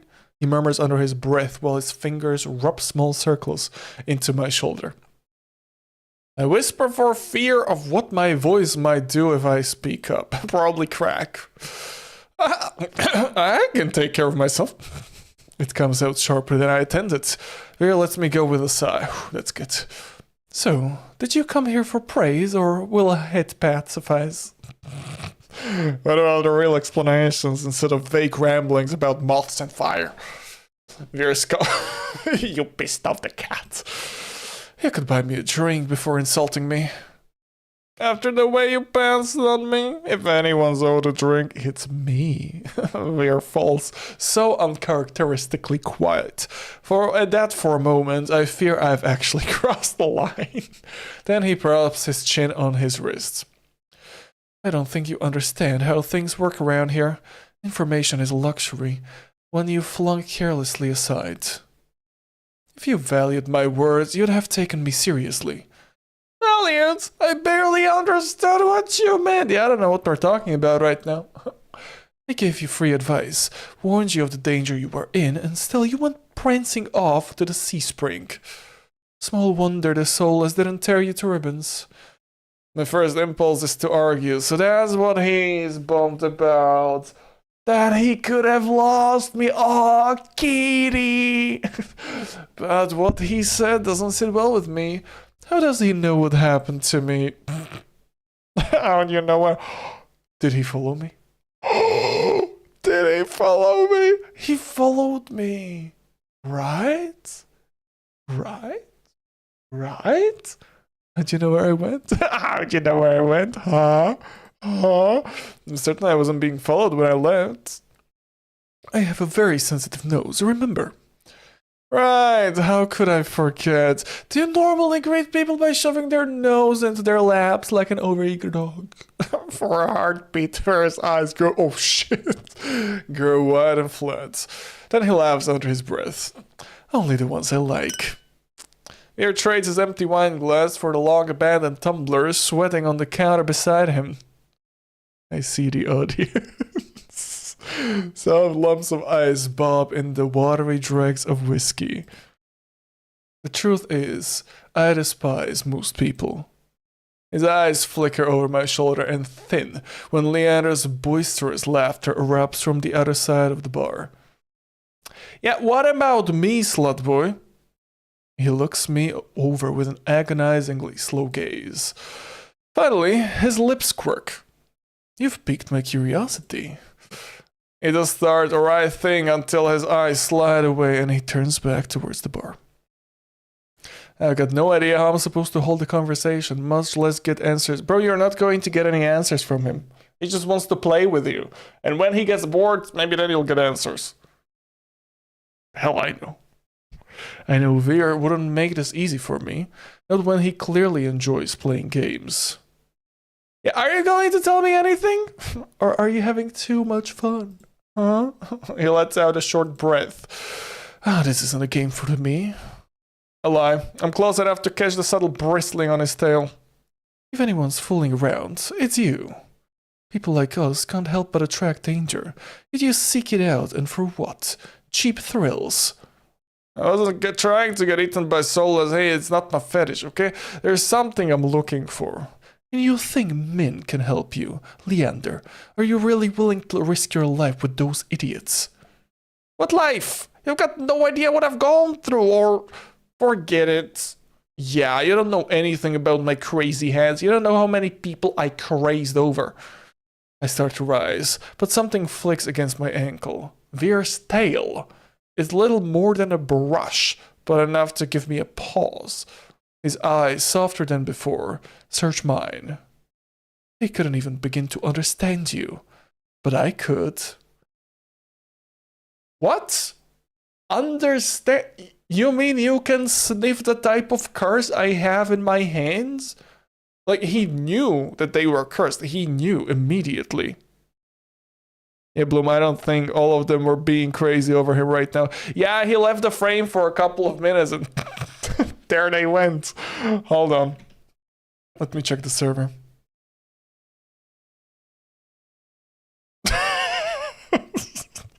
Wait, what's going on over here? This isn't a demon hoe. These are... What? Yeah, it doesn't matter. Except if they're talking in Morse code. What? Yeah, how do I know I can trust you? You don't, but I'm slightly less inclined to waste your time with empty flattery or insults than those two. I mean, he's right. He does feel like a person who likes to get things done when he finishes up with his little charade. Is what you desire really worth risking your life for? If you knew what kind of life I lived, you wouldn't be asking, yeah, try living your life with crazy hands. You touch someone accidentally, they strangle you. That was my life, buddy. Veer considers the consideration. Condensation, yeah. That didn't sit well with me. He? Consider it? No. Veer considers the condensation on his glass for a long moment before speaking again. Will you trust me? Yes, for now. Yes. I don't, and he rewards me with a small smile. Good. Veer raises the tumbler to me, then knocks the dregs back. Once finished, he wipes his mouth on the back of his hands. Let's talk. Outside. We could both use the fresh air. With that, he slips away from the bar, leaving me to follow his long, trailing tail through the crowd. So this game, I think it said on the page that it's about 14 hours long, so I'm going to be cutting it short after this arc finishes, this Wetwick arc, and then we'll go for a milk delivery Western horror. The hell is this about?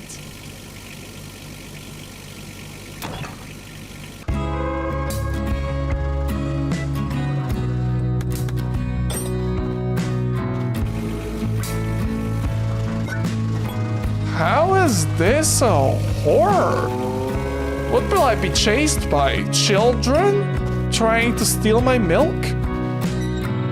Or just ghosts of people who didn't receive milk? Yeah, we don't know. We bloody don't know. The hell is this? You must survive 15 days without looking. Doesn't matter. Doesn't matter. It's fine.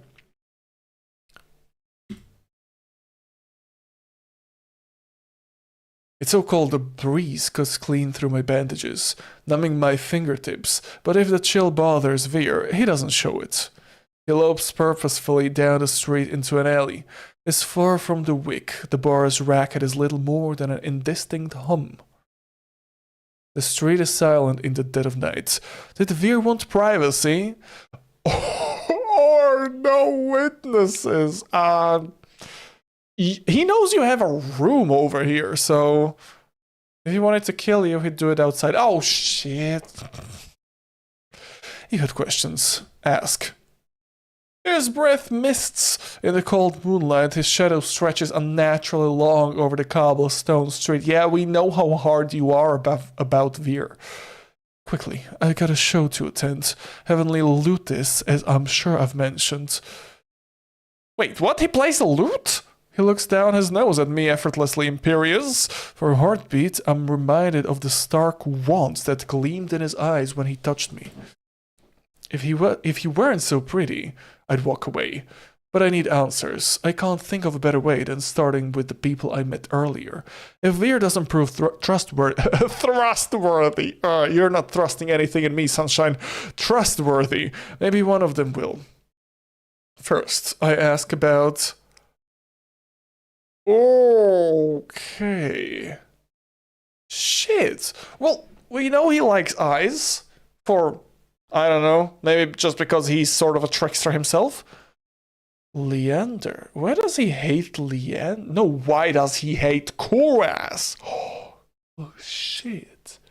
Yeah, why do you hate him so much?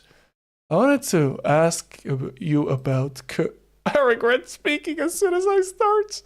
Veer's mentioned Kuras before, though not by name. His previous reaction was nasty, but I can't back down now.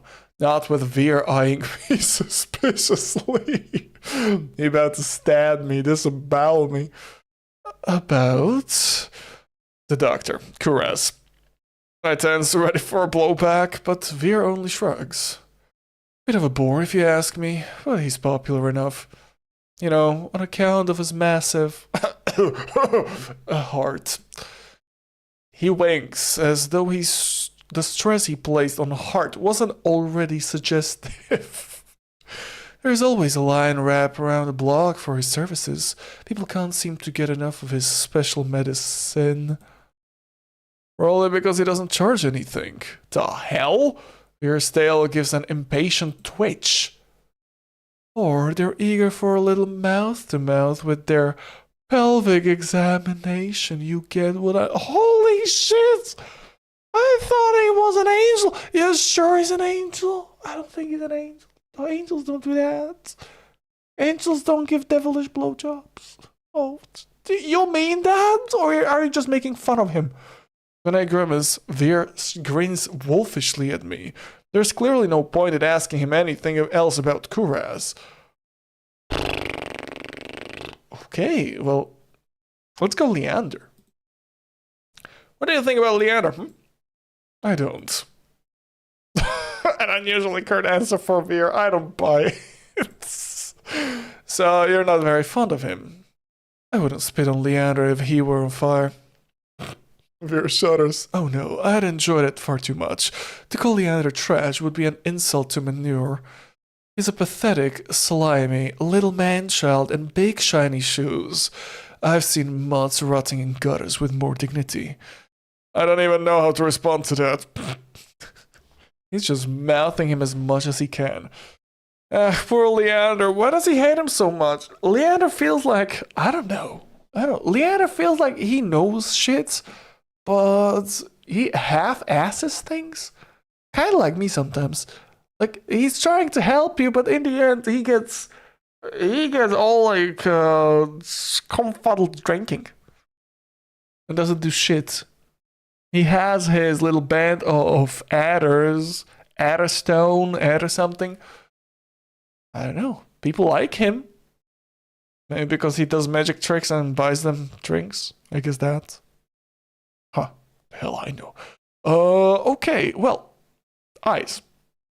I'd like to know more about eyes. You two seem close. He made an impression, Not surprising. He's strong, ruthless, easy on the eyes. Gives it almost as well as he takes it, even if he's awfully greedy. Big, everywhere really. Stop blushing! What the hell? Oh. What did I think? It's your drinking buddy. Of course he's your other buddy too. Well, that's a blush if I've ever seen one. A bit simple, but you know what they say about still waters. I don't, but I'm too distracted by the changes to come over there to ask. A coy smile plays his lips as he winds a finger around the chain dangling from his collar. Bro, really? You're fucking a hive mind? Good for you. I thought you didn't like most people. Ice isn't most people. He's better. He's hot! Our eyes meet. Veer's tender expression curdles. He makes a tiny sound to this taste in the back of his throat. He's more than trouble than he's worth. Dangerous too. Stay far away from him and those red-eyed freaks if you value your safety or your sanity. Is that why you scolded me for going to Sea Spring? I really don't think Ice is as bad as you're saying. No, he is. Stop lying to him. You don't know him. Not like I do. The corner of his lip twitches. Before I can ask my next question, Veer gives a frustrated growl. I haven't got all night for idle gossip. Isn't there someone more interesting we can talk about? Oh, you? No, I'm more interested in learning about you. That catches me off guard. No, you should have expected it. You have crazy hands. You're interesting enough as it is.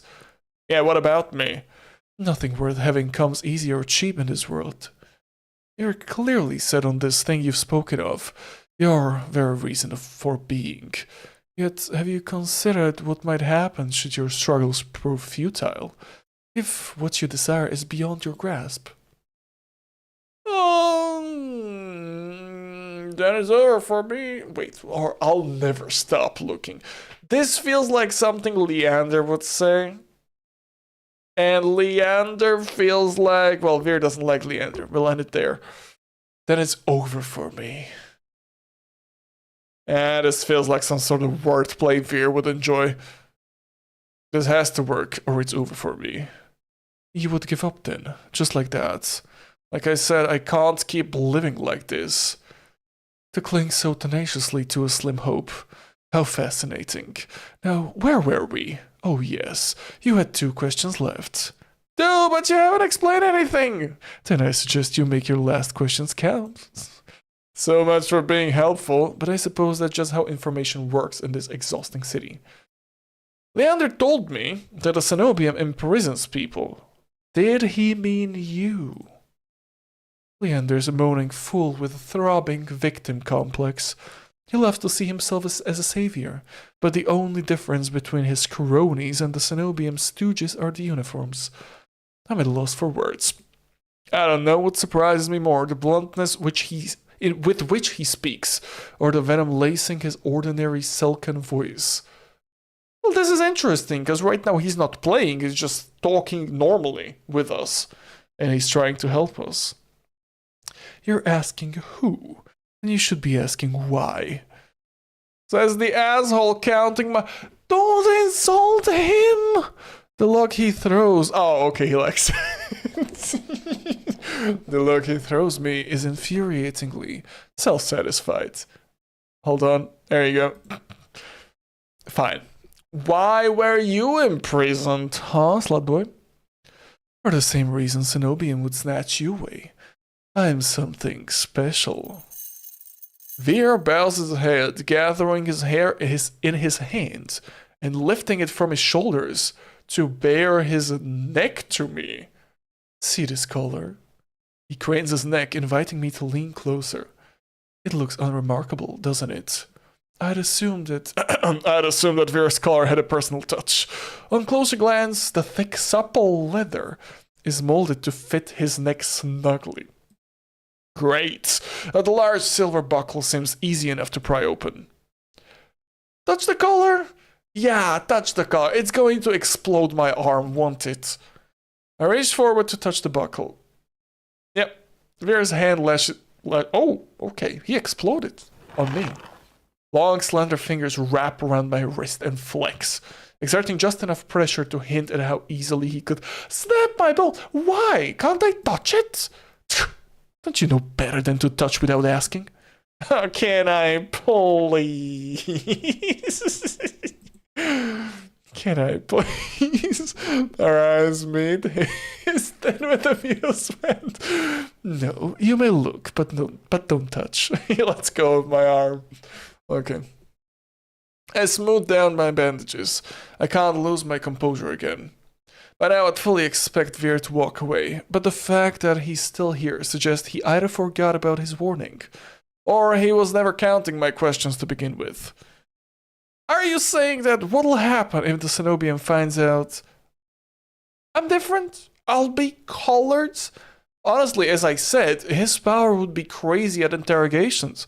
If you make someone crazy, well, what they'll splurt out will 99% be something crazy and cuckoo, but the 1% will be some sweet, sexy lore. Some interrogation. Doubtful. They keep me around because I'm the best at what I do. And what exactly are you best at? Killing. He says it carelessly without hesitation. As long as I wear this collar, I'm made to hunt the Cenobium's dizzying array of enemies. Monsters, soulless, noisy dissidents who grow overbold. I'm bound by their will until the day I die. That's awful. There are murmurs and agreements. It is, isn't it? And that's all I have time for. I really must leave now. I'll be late. That's it? Why'd you bring me here if you weren't going to explain anything? He has the nerve to laugh. Of course he would. Isn't it obvious? I wanted to lure you out here alone so I could eat you. You're lying again. And you're asking far too many questions. Someone with so much to hide. WTF is this I came to? This is a horror game about a person who's been afflicted with a terrible curse. And yeah, I'm the person with a terrible curse, and so far I'm talking to this boy. Dating sim. No. Horror dating sim. I know you don't trust me. I know you would never trust me with this. It's touch-served. This is a horror game. Horror game. No, not here, not here, not here. Hold on. It was down here. Yeah. No, not here, not here. Hold on. Horror. Here's the horror. There you go. Your choices determine whether the story ends with gothic romance or blood-curdling horror. Horror. There's your horror. Zest fest. That's a good word for this. Well, it feels like the slot boy is going to, let me sleep for the night, so I'll checkpoint it right there and move on to another game, because this one has 14 hours of playtime. I'm not going to finish it today, and neither will I spend the entire live stream playing just this. Where was I? Yeah, here. He glances pointedly at my hands, and I shove them deep into my cloak. Why won't you show him the hands? What makes you think I'm hiding anything? Bro, he knows. Oh, I don't know. Maybe it's the tough act, or the way you tense up at the slightest provocation. Can we normalize not having fur here? Okay, he's a fox, okay? So he can have them. He can. Also, people chose this. During the previous live stream, I asked people, you want me to be better at dating ghosts, wizards, or furries? And I made a poll. I made a community poll here on YouTube. Guess where 100% of the votes went, huh? Into dating him. There you have it. People have spoken. And that's that. More like it's the bandages. Not exactly subtle. I'll be going, unless you're willing to share some morsels with me. There is a biting edge to his playful tone. I would tell him what my cray-cray hands are for. I can't tell you anything, but I don't get the choice. Too bad. Wrong. You can start with what you are. I take a step backward, but my back hits a wall as Veer follows me in lockstep. Why such a frown on his face? I thought we were enjoying ourselves. He rests his left hand on the wall beside my head, caging me. Oh, cool. This is some sweet, sexy thing for some people. Veer reaches for me. His fingers curl under my chin and lift, forcing me to meet his lidded gaze. Would you believe me if I said that the eyes are the windows to the soul? My eyelids twitch. I close my eyes. No, I wouldn't. Cliché, I know, but let me tell you a little secret. Veer leans in until his lashes tickle my cheek, and the warm, faintly spiced scent of his hair drowns out the stench of greasy cooking fires and chimney smoke. Oddly detailed, his eyes pin me down. There is nothing you can hide from me. His voice is so low, so supple I could slip into it. The loss of protection, the loss of hope, the sheer desperation that drives you to search and search to no end. I could give you something new to live for. My heart hammers, my lungs burn as though each breath is being stolen away. How could he possibly know? This must be some kind of trick, but for once, Veer isn't smiling. All that suffering has made your soul so irresistible. The look on his face makes my blood run cold.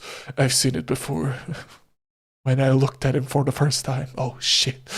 Traveling through the wastes, lanterns would occasionally reveal carcasses picked clean by starving scavengers, whose eyes shone in the dark with that same ravenous hunger. Veer takes a shuddering breath. You're trembling. What if you and I went somewhere quieter? Alone. Hold on. Why don't I get another choice? What do you mean resist him? Resisting? Part of me wants nothing more than to let him take me, to surrender completely to him. It would be so easy. But I'm not about to give up now. You're late to the locusts. Veer blinks. His voice comes out softly and breathy. Shame. He eases back, and for what feels like the first time since he cornered me, I breathe. But my relief is short-lived. Nimble fingers trail down my jaw before tilting my chin up. Darn it. His touch is feather-light and teasing, and my pulse still leaps. One last thing, Bloomy Boy.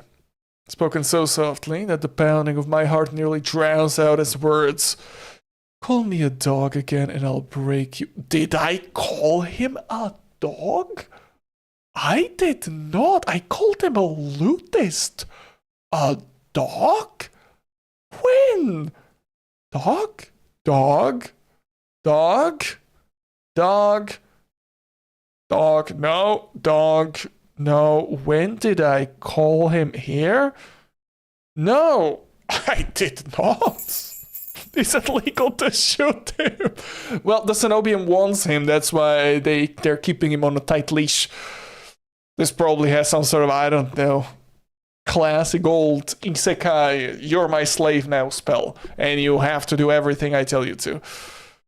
But where did he get the dog? I didn't call him a dog. The hell? The hell? There you go. His lips curve, but there is no humor in his voice. Yes, Daddy. Good. As soon as Veer releases me, I sink against the alley wall to catch my breath. He looks down on me. Let's get one thing straight. I ate a monster 3 times your size for breakfast. 2, actually. The first tasted dreadful, like a fisherman's antique ashtray, but that's beside the point. You and I may be alike, but don't ever forget that I am what I am, or what I do best. He smiles wide enough to flash his sharp white fangs, as much a warning as a smirk. The crash of shattering glass cuts through air. Hey, who's breaking glass when I'm having my honeymoon moment here? I whip around to see a drunk stumble past the alley, leaving a trail of beer and broken glass in his wake. I glance back at Veer. Don't eat him. Don't, and he's gone. Vanished into the dark. Don't eat him. I'm left in a deserted alley, trembling with a delirious mixture of exhaustion and excitement. Yeah, fuck, my words. Is he still alive? Once my racing heartbeat slows, do I make my way back towards the wick guided by... No, I make my way. No, wait. Slows, do I make... Hold on. Is that a question or an answer? Only once my racing heartbeat slows do I make my way back towards the wick, guided by the distant sounds of reverie. He is a bit on the hell is this? What do you mean choose your fate? Veer, the chained charlatan. Veer serves as a warning of the dangers posed by the cenobium. As cunning as he is curious, Veer finds you fascinating and insists that he can help, but trusting him means entrusting your life to a colored beast with a lethal reputation. Can Veer protect you, or are his honeyed words a trap waiting to snapshot? Leander, the heroic mage. I don't think he can help me. He will try, but he'll fuck it up. Leander offers you something that should be impossible. A taste of normalcy, free of your curse. As the first person to withstand your touch, he could change your life. But some things are simply too good to be true.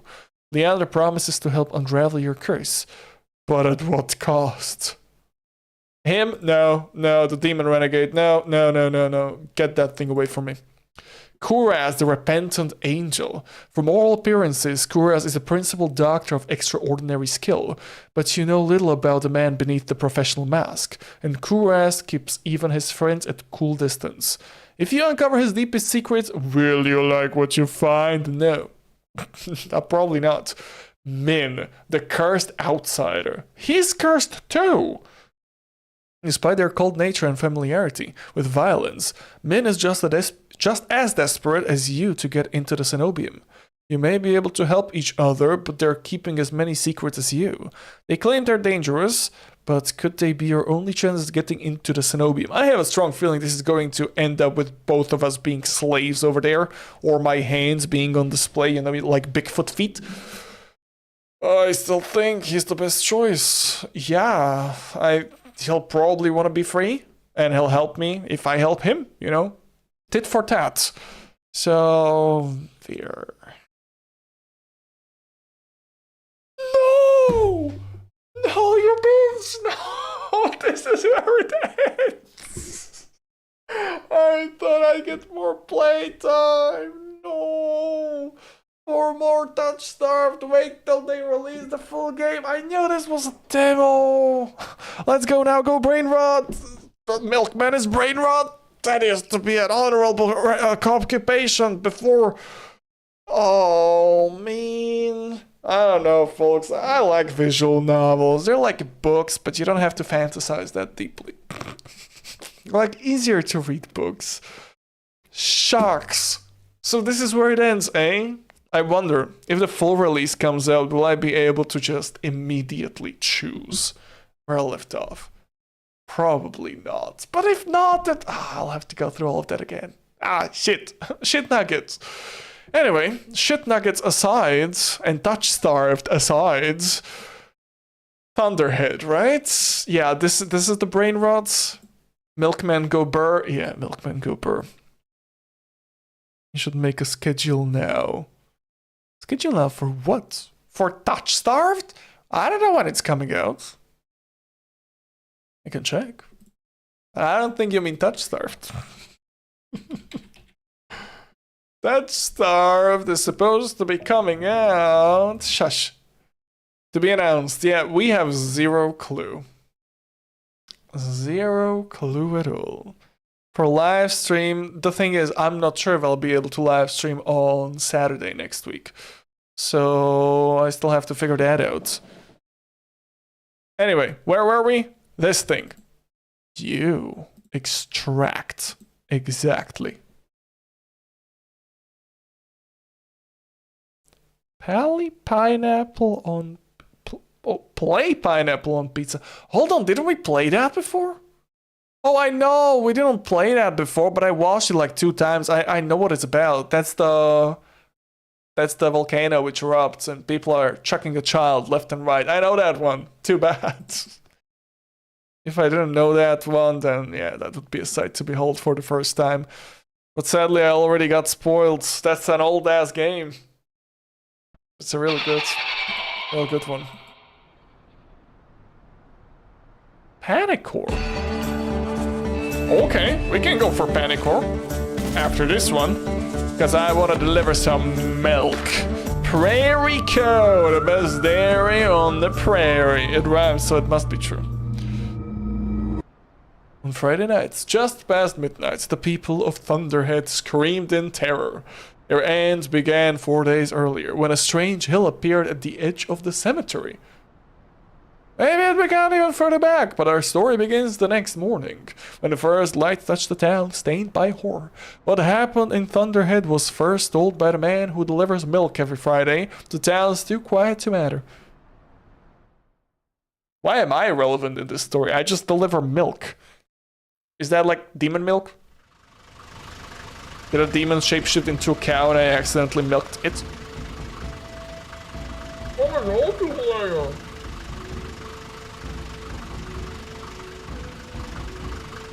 Oh shit, the sensitivity is real strong. Okay, I'll just have to get used to this. I like the empty models.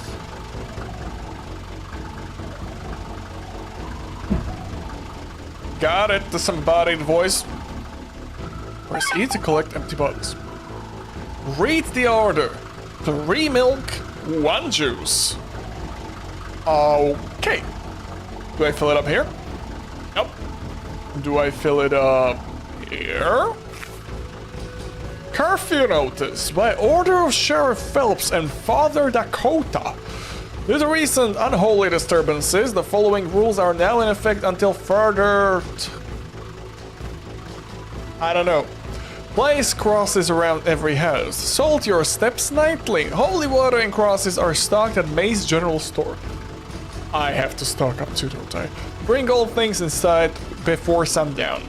No one rides or walks past nightfall. Church services are mandatory.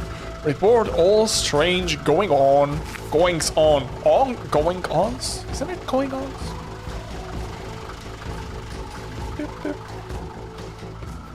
Oh, Little Nightmares 3 comes out? I didn't catch that. Sweet. Well, I'm playing Deltarune. That's coming out in a week. Yeah, in a week. Or so. So, where do I... Oh, I have to read like this. You know I don't have a bad vision, right? Deliver goods from the van. Got it. Oh, I'm delivering. I thought this was my place. Oh. 1 orange juice. And 2 mulks. Can I throw it? Maybe I can Kobe that, but I'm not good at that. Yep. And that's that. Enjoy the demons. I heard they come at sundown. Sunset. Yeah, something like that. Meow. Okay, this is really hard to control. Oh, don't. Bad van. I said bad van. How dare you?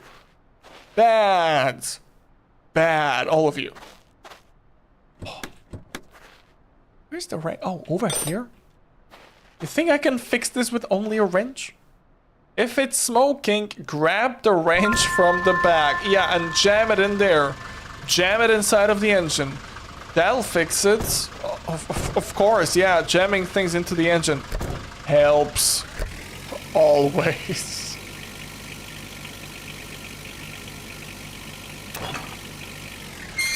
Hold on. I don't care what that says. Right objective, deliver goods. You got it, folks. Have some milk for my squeaky van. Nothing here. So you want 2 milk, 2 juice. That sounds easy enough. So question, how is this going to turn into horror?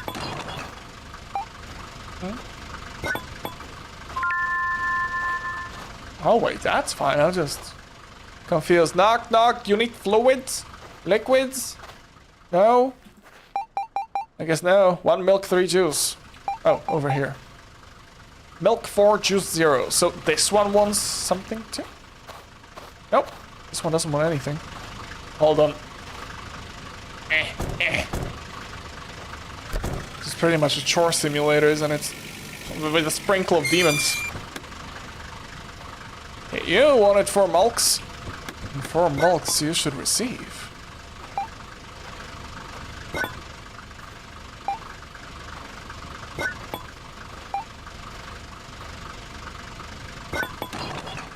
Yep. And this is 1 milk and 3 juice.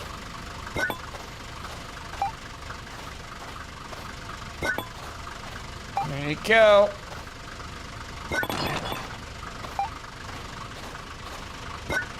Can't I pick up more? Nope. One by one.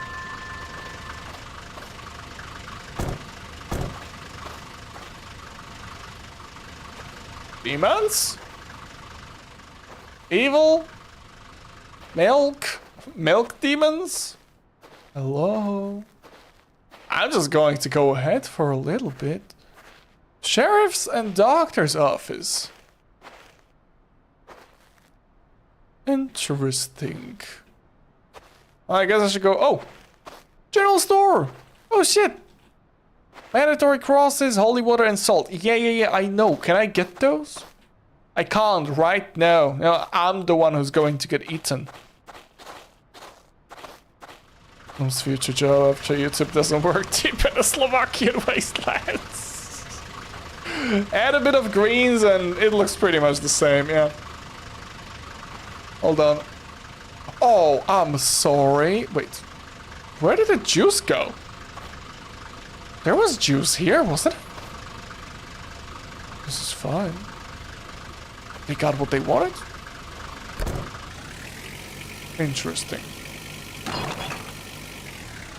Whoops. Oops, happens. Are you going to fall out? No. I put you in there good. 3 milk, 1 juice. Only I could do this faster. 2. 3. And 1 juice. There you go. Happy? What about you? You already have your order. Come on, let me through. Is that it? I think that might be it.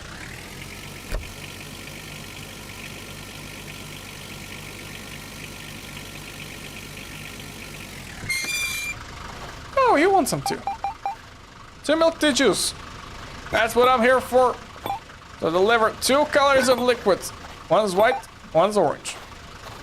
Don't ask me what the juice is. Flavor is orange.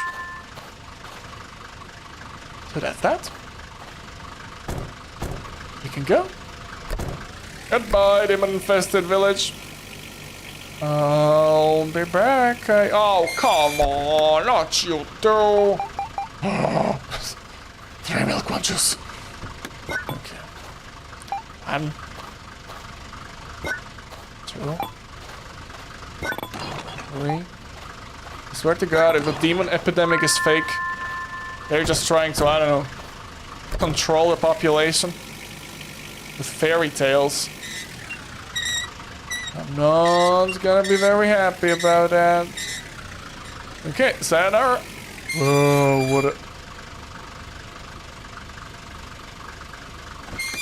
Hold up. What do we have here? That's what they call graffiti, right? This one stinks of the devil. No, of blood. You summon the devil with blood. There are random tarots around. Oh, nah, must have been the wind. Let's go. Is the milk pure? Hey, I'm not the one who makes the milk. I'm the one who delivers it. Whether it's milk or white paint, that's not on me, okay? I just want to know what this is. Witch hunt after service tonight. Tar. Great. Hello? Witch? Witch? Whoa. Oh no. Oh, hold on.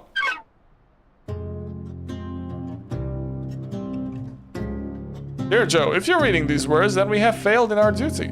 The curse has taken hold of the Thunderlands. It came on a quiet feet, then settled over us like dust. 4 days ago, a hill rose at the edge of the cemetery, a den of evil. We noticed too late. A witch made it her home. First, she took Mrs. Beverly's cat, then our cars. Each night she fills the air with unholy sounds and stains the earth with her foul symbols. We tried to fight back. We placed crosses, sprinkled holy water. We didn't try shooting her though, but we're not talking about that. S. We tried to fight back. We placed crosses. Wait, hold on. I read that. And lined our doorsteps with salt, all while we waited for word from Vatican. But today, she took Mrs. Dalton. We'd let it go too far. Still, I must thank the faithful people of this town, and the men and women who prayed and kept watch through the night, and Sheriff Phelps, who stood beside me with a shotgun in his hand and scripture in his heart. All of you were brave beyond measure and true to your fate. So it is our calling as men of God to guard this holy ground from the profane. Tonight, we go to her den and drive her out. But if you are reading this, then we did not succeed. Thunderhead is gone. Still, there is hope. I left a recording, my knickers. Proof of what we faced, hidden in the cemetery. If it remains, if it hasn't been destroyed like the rest of us, I beg you to take it to the Archbishop. He laughed when I first spoke of curses and witchcraft. Perhaps this will make him see the truth. Please, as one Christian to another, do not let our sacrifice be in vain. May God watch over you. Father Dakota. And my neck is back. Recovered the recording at the cemetery. Well, easier said than... Oh shit, there's a cemetery. Hold on, wasn't I supposed to continue on this direction? Can't read that. What you say? Leaving Thunderhead. Okay, I'm just supposed to be here. Well, let's check to the cemetery and don't mind the weird off-key noises the ambience is making. That's just the birds. Weird, disease-ridden birds filled with evil. We're here to purge the evil with my holy milk and juice. Chapter 3, The Witch. Rawr. I wonder, can I exercise a witch with milk? And if so, can I use the orange juice to, you know, squirt in her eyes so she, well, gets stunned? Is that gonna be my strategy? Milk and juice? A vile cocktail of holiness. Is this it? Is this the hill? I think that's just a manhole cover. Are you scared of this? I don't think you should be. That's not a witch. That's a mount. That's a hobbit's hole. I don't think that's where a witch is. Hold on. Tower of Bones. Oh, come on. Those are supposed to be underground. Haven't you heard of the Black Plague? We don't unbury bones. Unearth bones. That's what you call it. Oh, shit.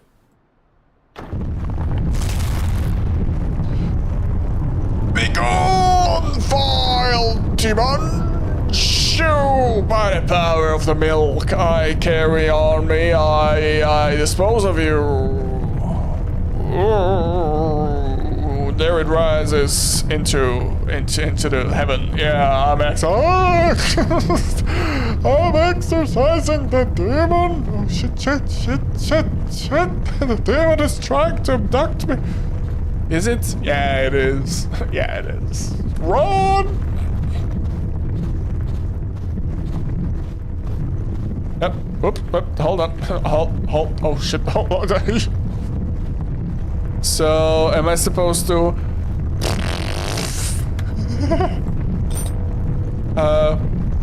whoops. I think I got yoinked. Oh, really? Come on, don't baby me. Show me the aliens. Show me getting probed. Okay, this time I'll run. Sure, why not? Yeah, run.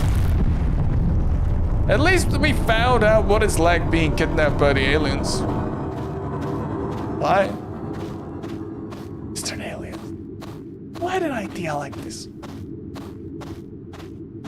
Well, don't mind me, I'm just going to walk to my car.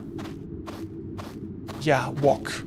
It doesn't sound like running. My feet would be moving more quickly than that. Wrench in the engine! I said wrench in the engine.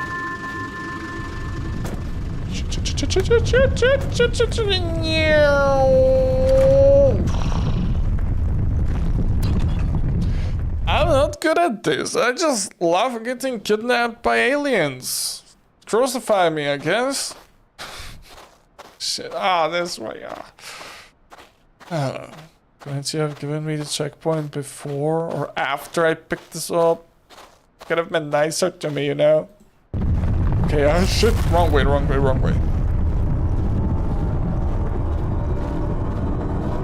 Alrighty. You're not getting me this time. Bye-bye. This is a nice scenery.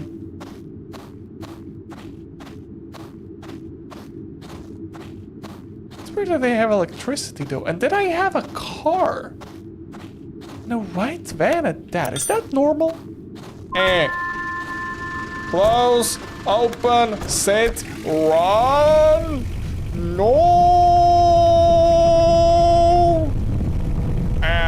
No witch can touch me. My car is far too fast. Don't tell me that's it. Oh, right, the recording.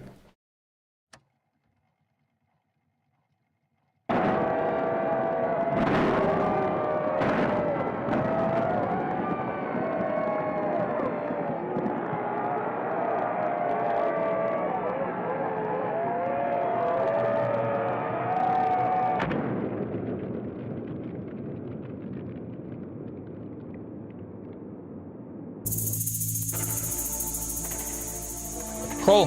They were cheering. And... You're kidding me? What? This is it. Okay, I'm extremely disappointed. What? That's it. That's it. The hell? That is it? No. No. Click something. You're screwing with me.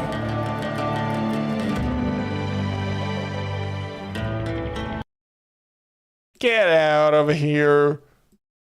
Thunderheads. Milk delivery western horror. There was no horror. That was aliens. Driving, delivering, fixing, mystery. Aliens! That is it? This game is so beautiful I can't stop playing it. A new version from the developer. I don't think so. No, I'm not touching that. This was quite disappointing. I can see this going like further with the story, but this was disappointing. Come on. Come on. Was I supposed to explore this? Maybe. But I didn't, so too bad. Oh, Lord. Did I download Blood Mole or did I completely forget to download it? Nah, yeah, I forgot to download it. Boop. Boop. Boop. There we go.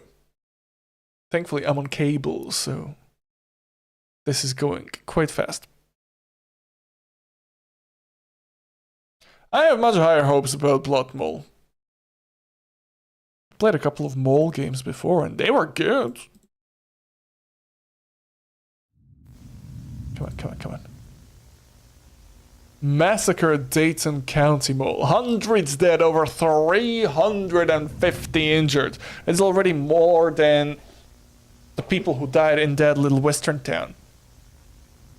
So it has to be better.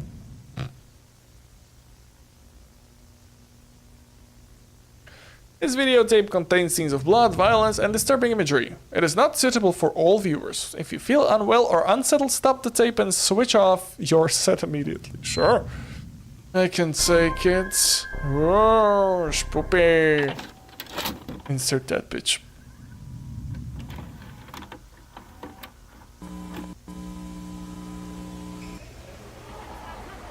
Dayton County Mall, Dayton, Indiana.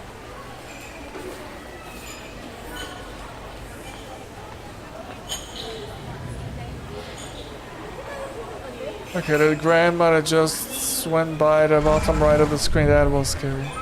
No one smells like that. The grandma's eating people. Yeah, I knew it. I knew it. Yeah, the grandma. Too much smiling. No one smells like that.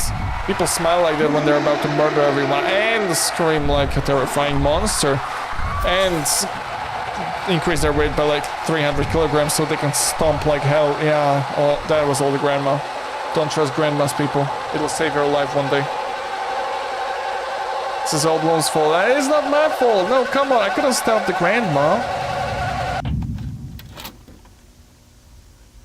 No one can stop the grandma. I couldn't stop my grandma when she was shoving food down my gullet when I was a little kid. Okay, get your ass in Then there I get and fat. take that fucker down. Couldn't stop her. Sorry, it was not in my power. Okay, get your ass in there and take that fucker down. Where my RoboCop? Please tell me about bait. Grandma bait. You mean Werther's original? I don't know. The best of the best, Captain. Okay. Hallelujah. But Jesus Christ, what the fuck is in there? Grandma. One singular grandpa. Sorry, probably shouldn't make you any more nervous. Yeah. Here's your gun. Single shot break action shotgun. Old school. Bro, give me a Make those shots minigun. count. No. God help us all. Yeah, then you should have given me a combat shotgun, you know, with a magazine, but... That thing gets out. It Yeah. won't, Captain. It won't. Radio in when you figure out what that thing is. We're sealing you off. It's Where's our the shutter? grandpa, you ignorant prick! No, let me out, please! Oh, shit! Oh, well, if you can't beat it, fuck it. That's a grandpa, after all. Okay.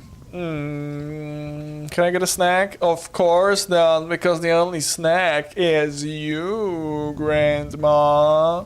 You hear my honeyed words? Yeah, let them sink in. Don't hurt me. Hold shift to run. Why would I need to run? Oh, towards Grandma. Right. Nothing's more reliable than the good old break action shotgun. Well, yeah. But if you already, if it's already going to die after you aim it, and you probably need more shots to kill it, I would go for a combat shotgun.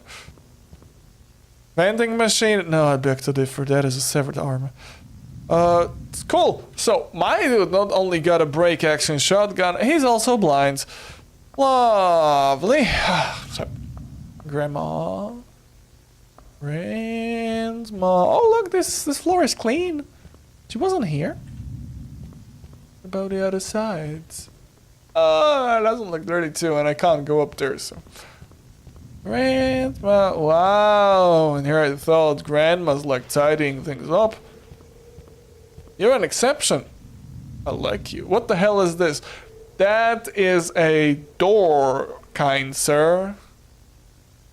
Wow. How long have you been separated from society? Well, let's kill the grandma.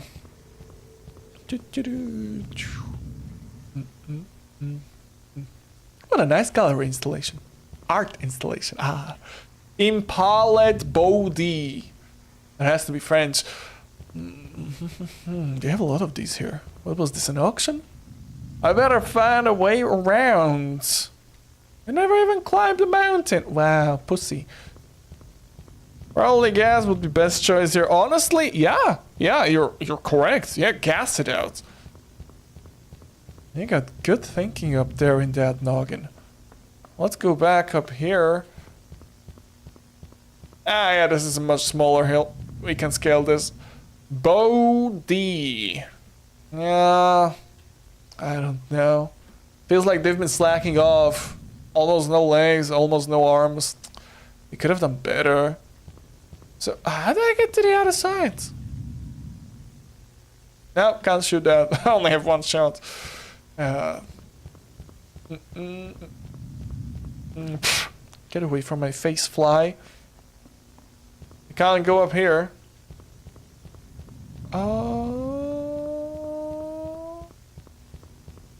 This? Oh, shucks. This. Maybe I could crouch with a C to get in here. You're right. Burgers! Burgers, my favorite! Eat! No, don't shoot the burgers. Eat! Oh. They're going to die. All sad. Oh, Help me. I can't help you. Wait. Be quiet. I think it's here. You're talking. Oh, God.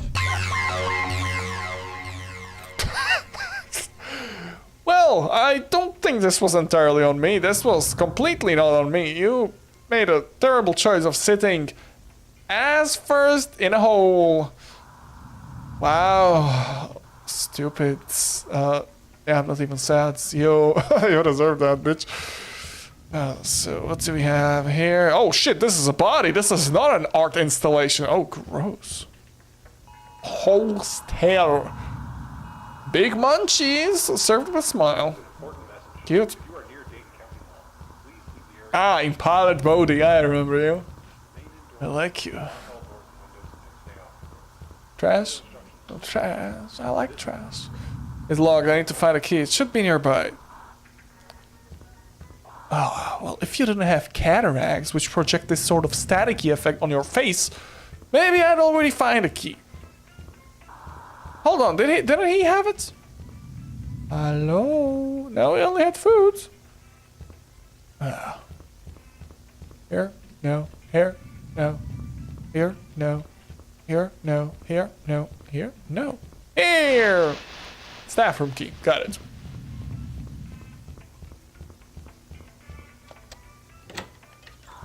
Hello? Bloom's here. And he has a gun. I know you like Bloom with a gun. Grandma. Computer. The computer was left on amidst all the panic. Yeah.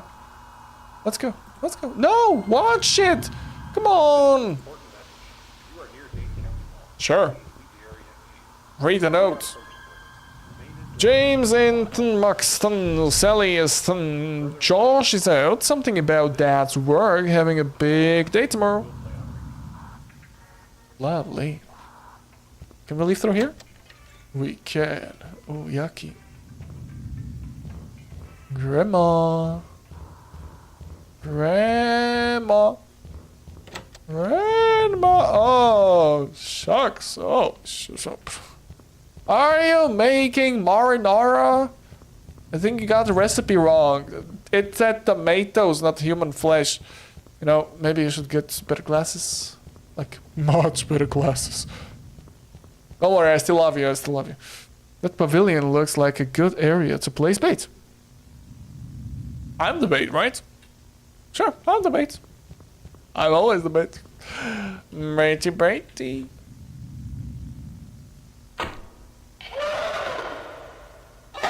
Here, I hear it coming. Thank you, Arrow. Thank you for showing me where to hide. Oh, crouch. Is she big? She do be thimp thumping, but why did she get so big?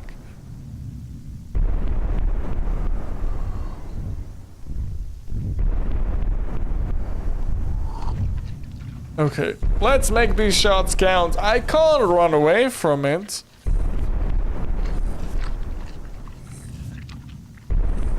Oh, Lord. Into the neck. Oh, shit. That was close. Holy smokes. And it's still alive? Hey, Grandma. We have a pediatrician on the line. I'm starting to think that doesn't look like a grandma, but okay. Paleontologist, Captain. I'm Dr. Beatty, trying to help in any way I can. Doctor, there are these spears everywhere. There are people impaled on them. What you've described sounds like a specimen from the Triassic period, 252 million years ago. Grandma! We're playing with a space continuum. The No. House of Venator. Badge, Grandma. I'm sorry. Spear Hunter? Spear Hunter. That is exactly the reason it should not be here. It should never be here. It grows large keratin quills in layered sheaths in the throat and ejects them via muscle contraction. Oh. I'm sorry, they gave me a shotgun and a flamethrower. Too bad, typical plants. Send the flamethrowers. The funding doesn't allow that. Bro, this is like Helldivers. The cheapest option is to send 4 random armored up people onto the planet and have them kill hundreds upon hundreds of people. So, yeah, not enough budget. If this gets out, then I think they'll turn it into an attraction. So, yeah, too bad. Sweet baby Jesus. I know. Aim for its neck. It's vulnerable. I did. And it might prevent the Hasto Venator from launching more spears. I You did. heard the lady. Place another one of those ribeyes and obliterate I that knew son of a this bitch. without the lady. Over and out. Wow. Oh no, the lady is the smart one. Yeah, the lady will get all the credit. No, I knew what to do. I chucked it into its neck. Neck is the most vulnerable. Well, when it comes to guns, when it comes to shooting at a neck, it's pretty vulnerable. Oh, Grandma. You've got a bit feral. And I'm sorry, but I'm not really into that. Grandma. Oh, there's an arrow? Arcade machine. Bunker 73. Cold War Ghost, sign me up. But now's not the time. Come on, it is the time. Grandma may be joining you. Bunker 73. I prefer the sequel. Bunker 73. Oh, this is the one with the ghosts. Don't have to worry about ghosts. We're worrying about dinosaur grandma. Oh, shit. Hide here. Hide here. Yeah. Will this be enough? You're exposed? I don't think it's that stupid. Okay, Grandma. Munchy, munchy. Munchy, munchy, indeed. Oh! Ow! What was I supposed to do? I shot it right into...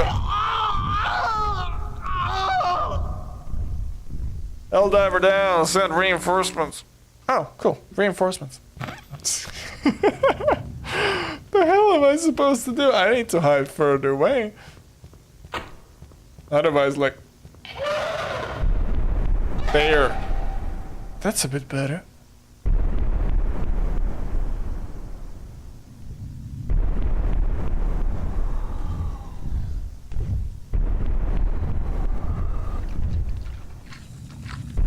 Okay. I need to go at least over here. That's one. That's two. I just need to be further away. No grandma can kill me. I'm still younger than her. What is she like? Couple of 1,000 years ago? Nah, 100,000 years ago. She's old. Oh, jam. Let me read this first. Yesterday's newspaper. Scientists at the Dayton Particle Research Group are preparing for the next phase of their high-speed particle collision trials. Slated for early Thursday morning. We're entering uncharted territory, said Dr. Jack Weston, a senior physicist on the project. Under the right conditions, the collision should briefly create scenarios with the potential to fall time. Yeah, casually full time, why not?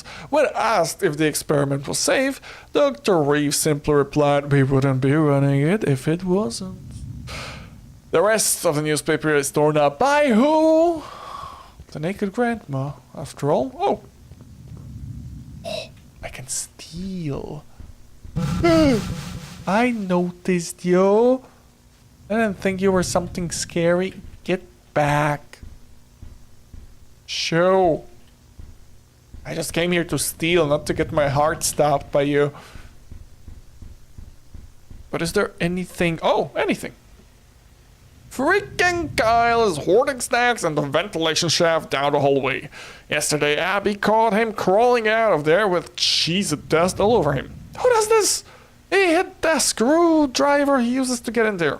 If you need to find it, we've hidden it behind one of the arcade cabinets in the corner. Arcade cabinet. Ooh, over there?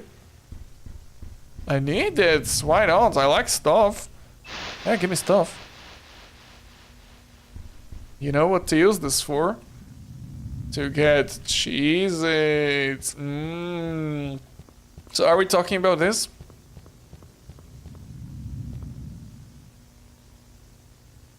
No. There's probably something else over here.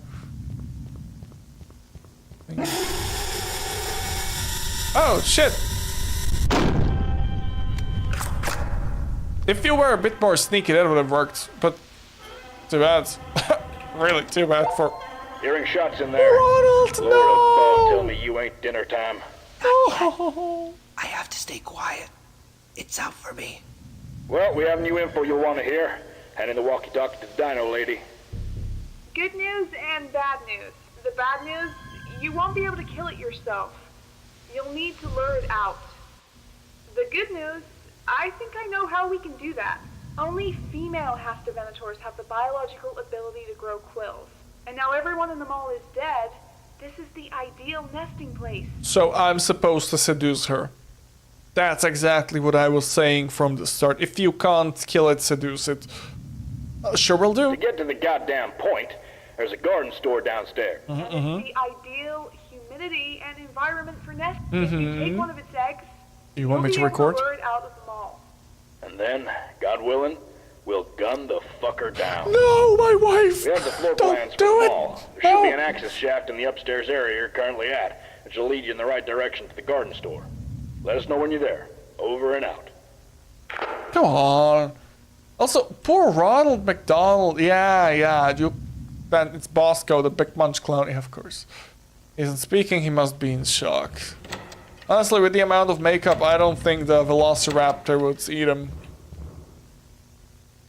Where are you? Where?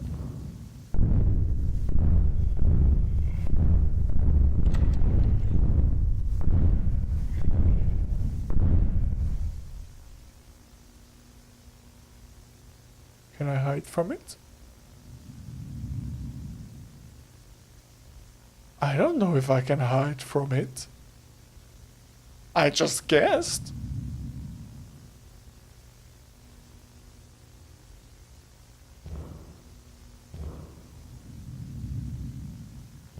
Hold on, that's my footsteps. Oh my god, I'm so heavy. I'm a stereotypical police officer. Come on, man. I don't know if they sent me here to feed it or kill it. One of those two. Hey, meat nuggets. Oh, wow. Okay, I can't go through here, so let's go back. Hello? Velociraptor? Velociraptor? Oh, over here. This is where I'm supposed to be going. But let's just check the end of the hallway, because... You never know. Nope. Now we know. Nothing. Okay, let's get that dino. Ooh, snacks. Yeah, please don't eat those.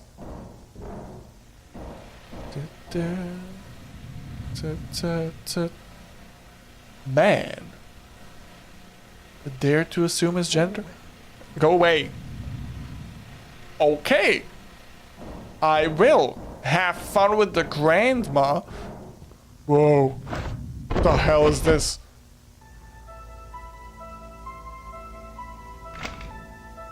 Does every mall have such a cool basement? I'm not doing this. Coming in. I found the egg. Okay, take it and run.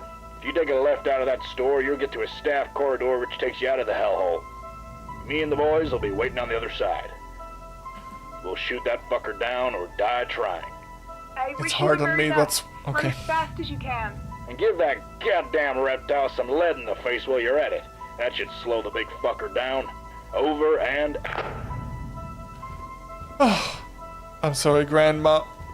It has to be done. I'm stealing the largest one of your children because of course I am. Has to Venator acquires. And there she goes. No, run! Okay. The hell, which way am I supposed to be? No! Get away from me, Grandma! I said get away from me! You hear me? How much ammo do I have? Okay. Die! You think you can eat me, but I'm just edging you. Oh, shit. Okay, you win. You win. Ouchie. Ouchie.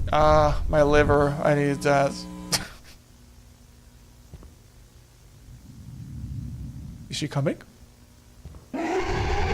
Yes! Yes, she is! Boop. You got a nice little boop. You like that? You like that hoe? Boop. Yeah, I didn't like that, did you? Oh, no one likes a boop snoot. A boop snoot. Another one bites the boop snoot. Too bad. Boop. You're going to be booped so much your children won't even recognize you as a velociraptor anymore. Boop. Oh shit.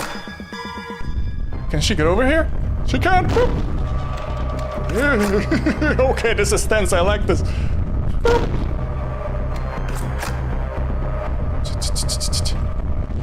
Boop. Oh, got it down! Got down the grandma! Got down the oh, that's some ugly shit. Oh, Jesus, Mother Mary. Yeah. Well done, boys. We got him.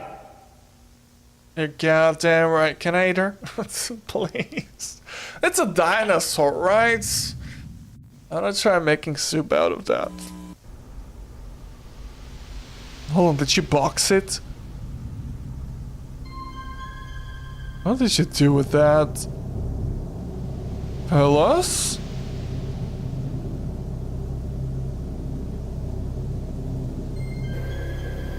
Oh, you see, that's not a flesh monster, it's a dinosaur. Because some scientists were playing with particles, they created a portal. Oh, the egg, right. Oh, they're going to hatch another one.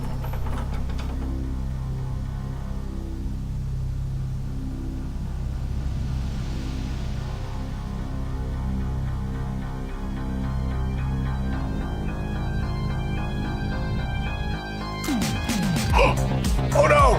The egg did what we thought it would do. It cracked and hatched. Oh no, what a twist.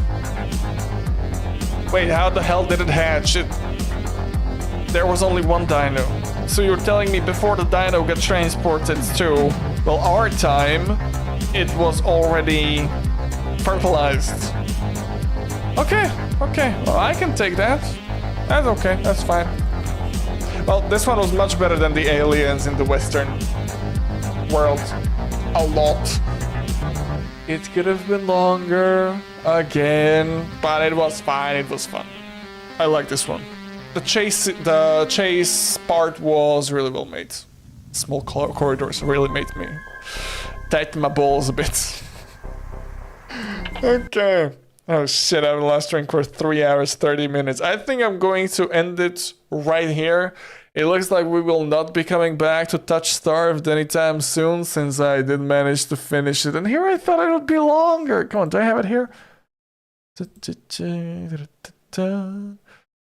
Oh, the demo for Touch Starved contains the entire prolo. Oh, okay. I kind of didn't read this. I tend to not read things. But yeah, this is what the cray-cray hands do. They turn people crazy, and then those crazy people wants to kill me. For those who weren't here previously. Anyway, I'll finish up the live stream over here. I hope you enjoyed. If you did, don't forget to like, comment, or subscribe. I'm going to make myself some grub because I'm pretty hungry, and I'll see you guys in the next one. Bye!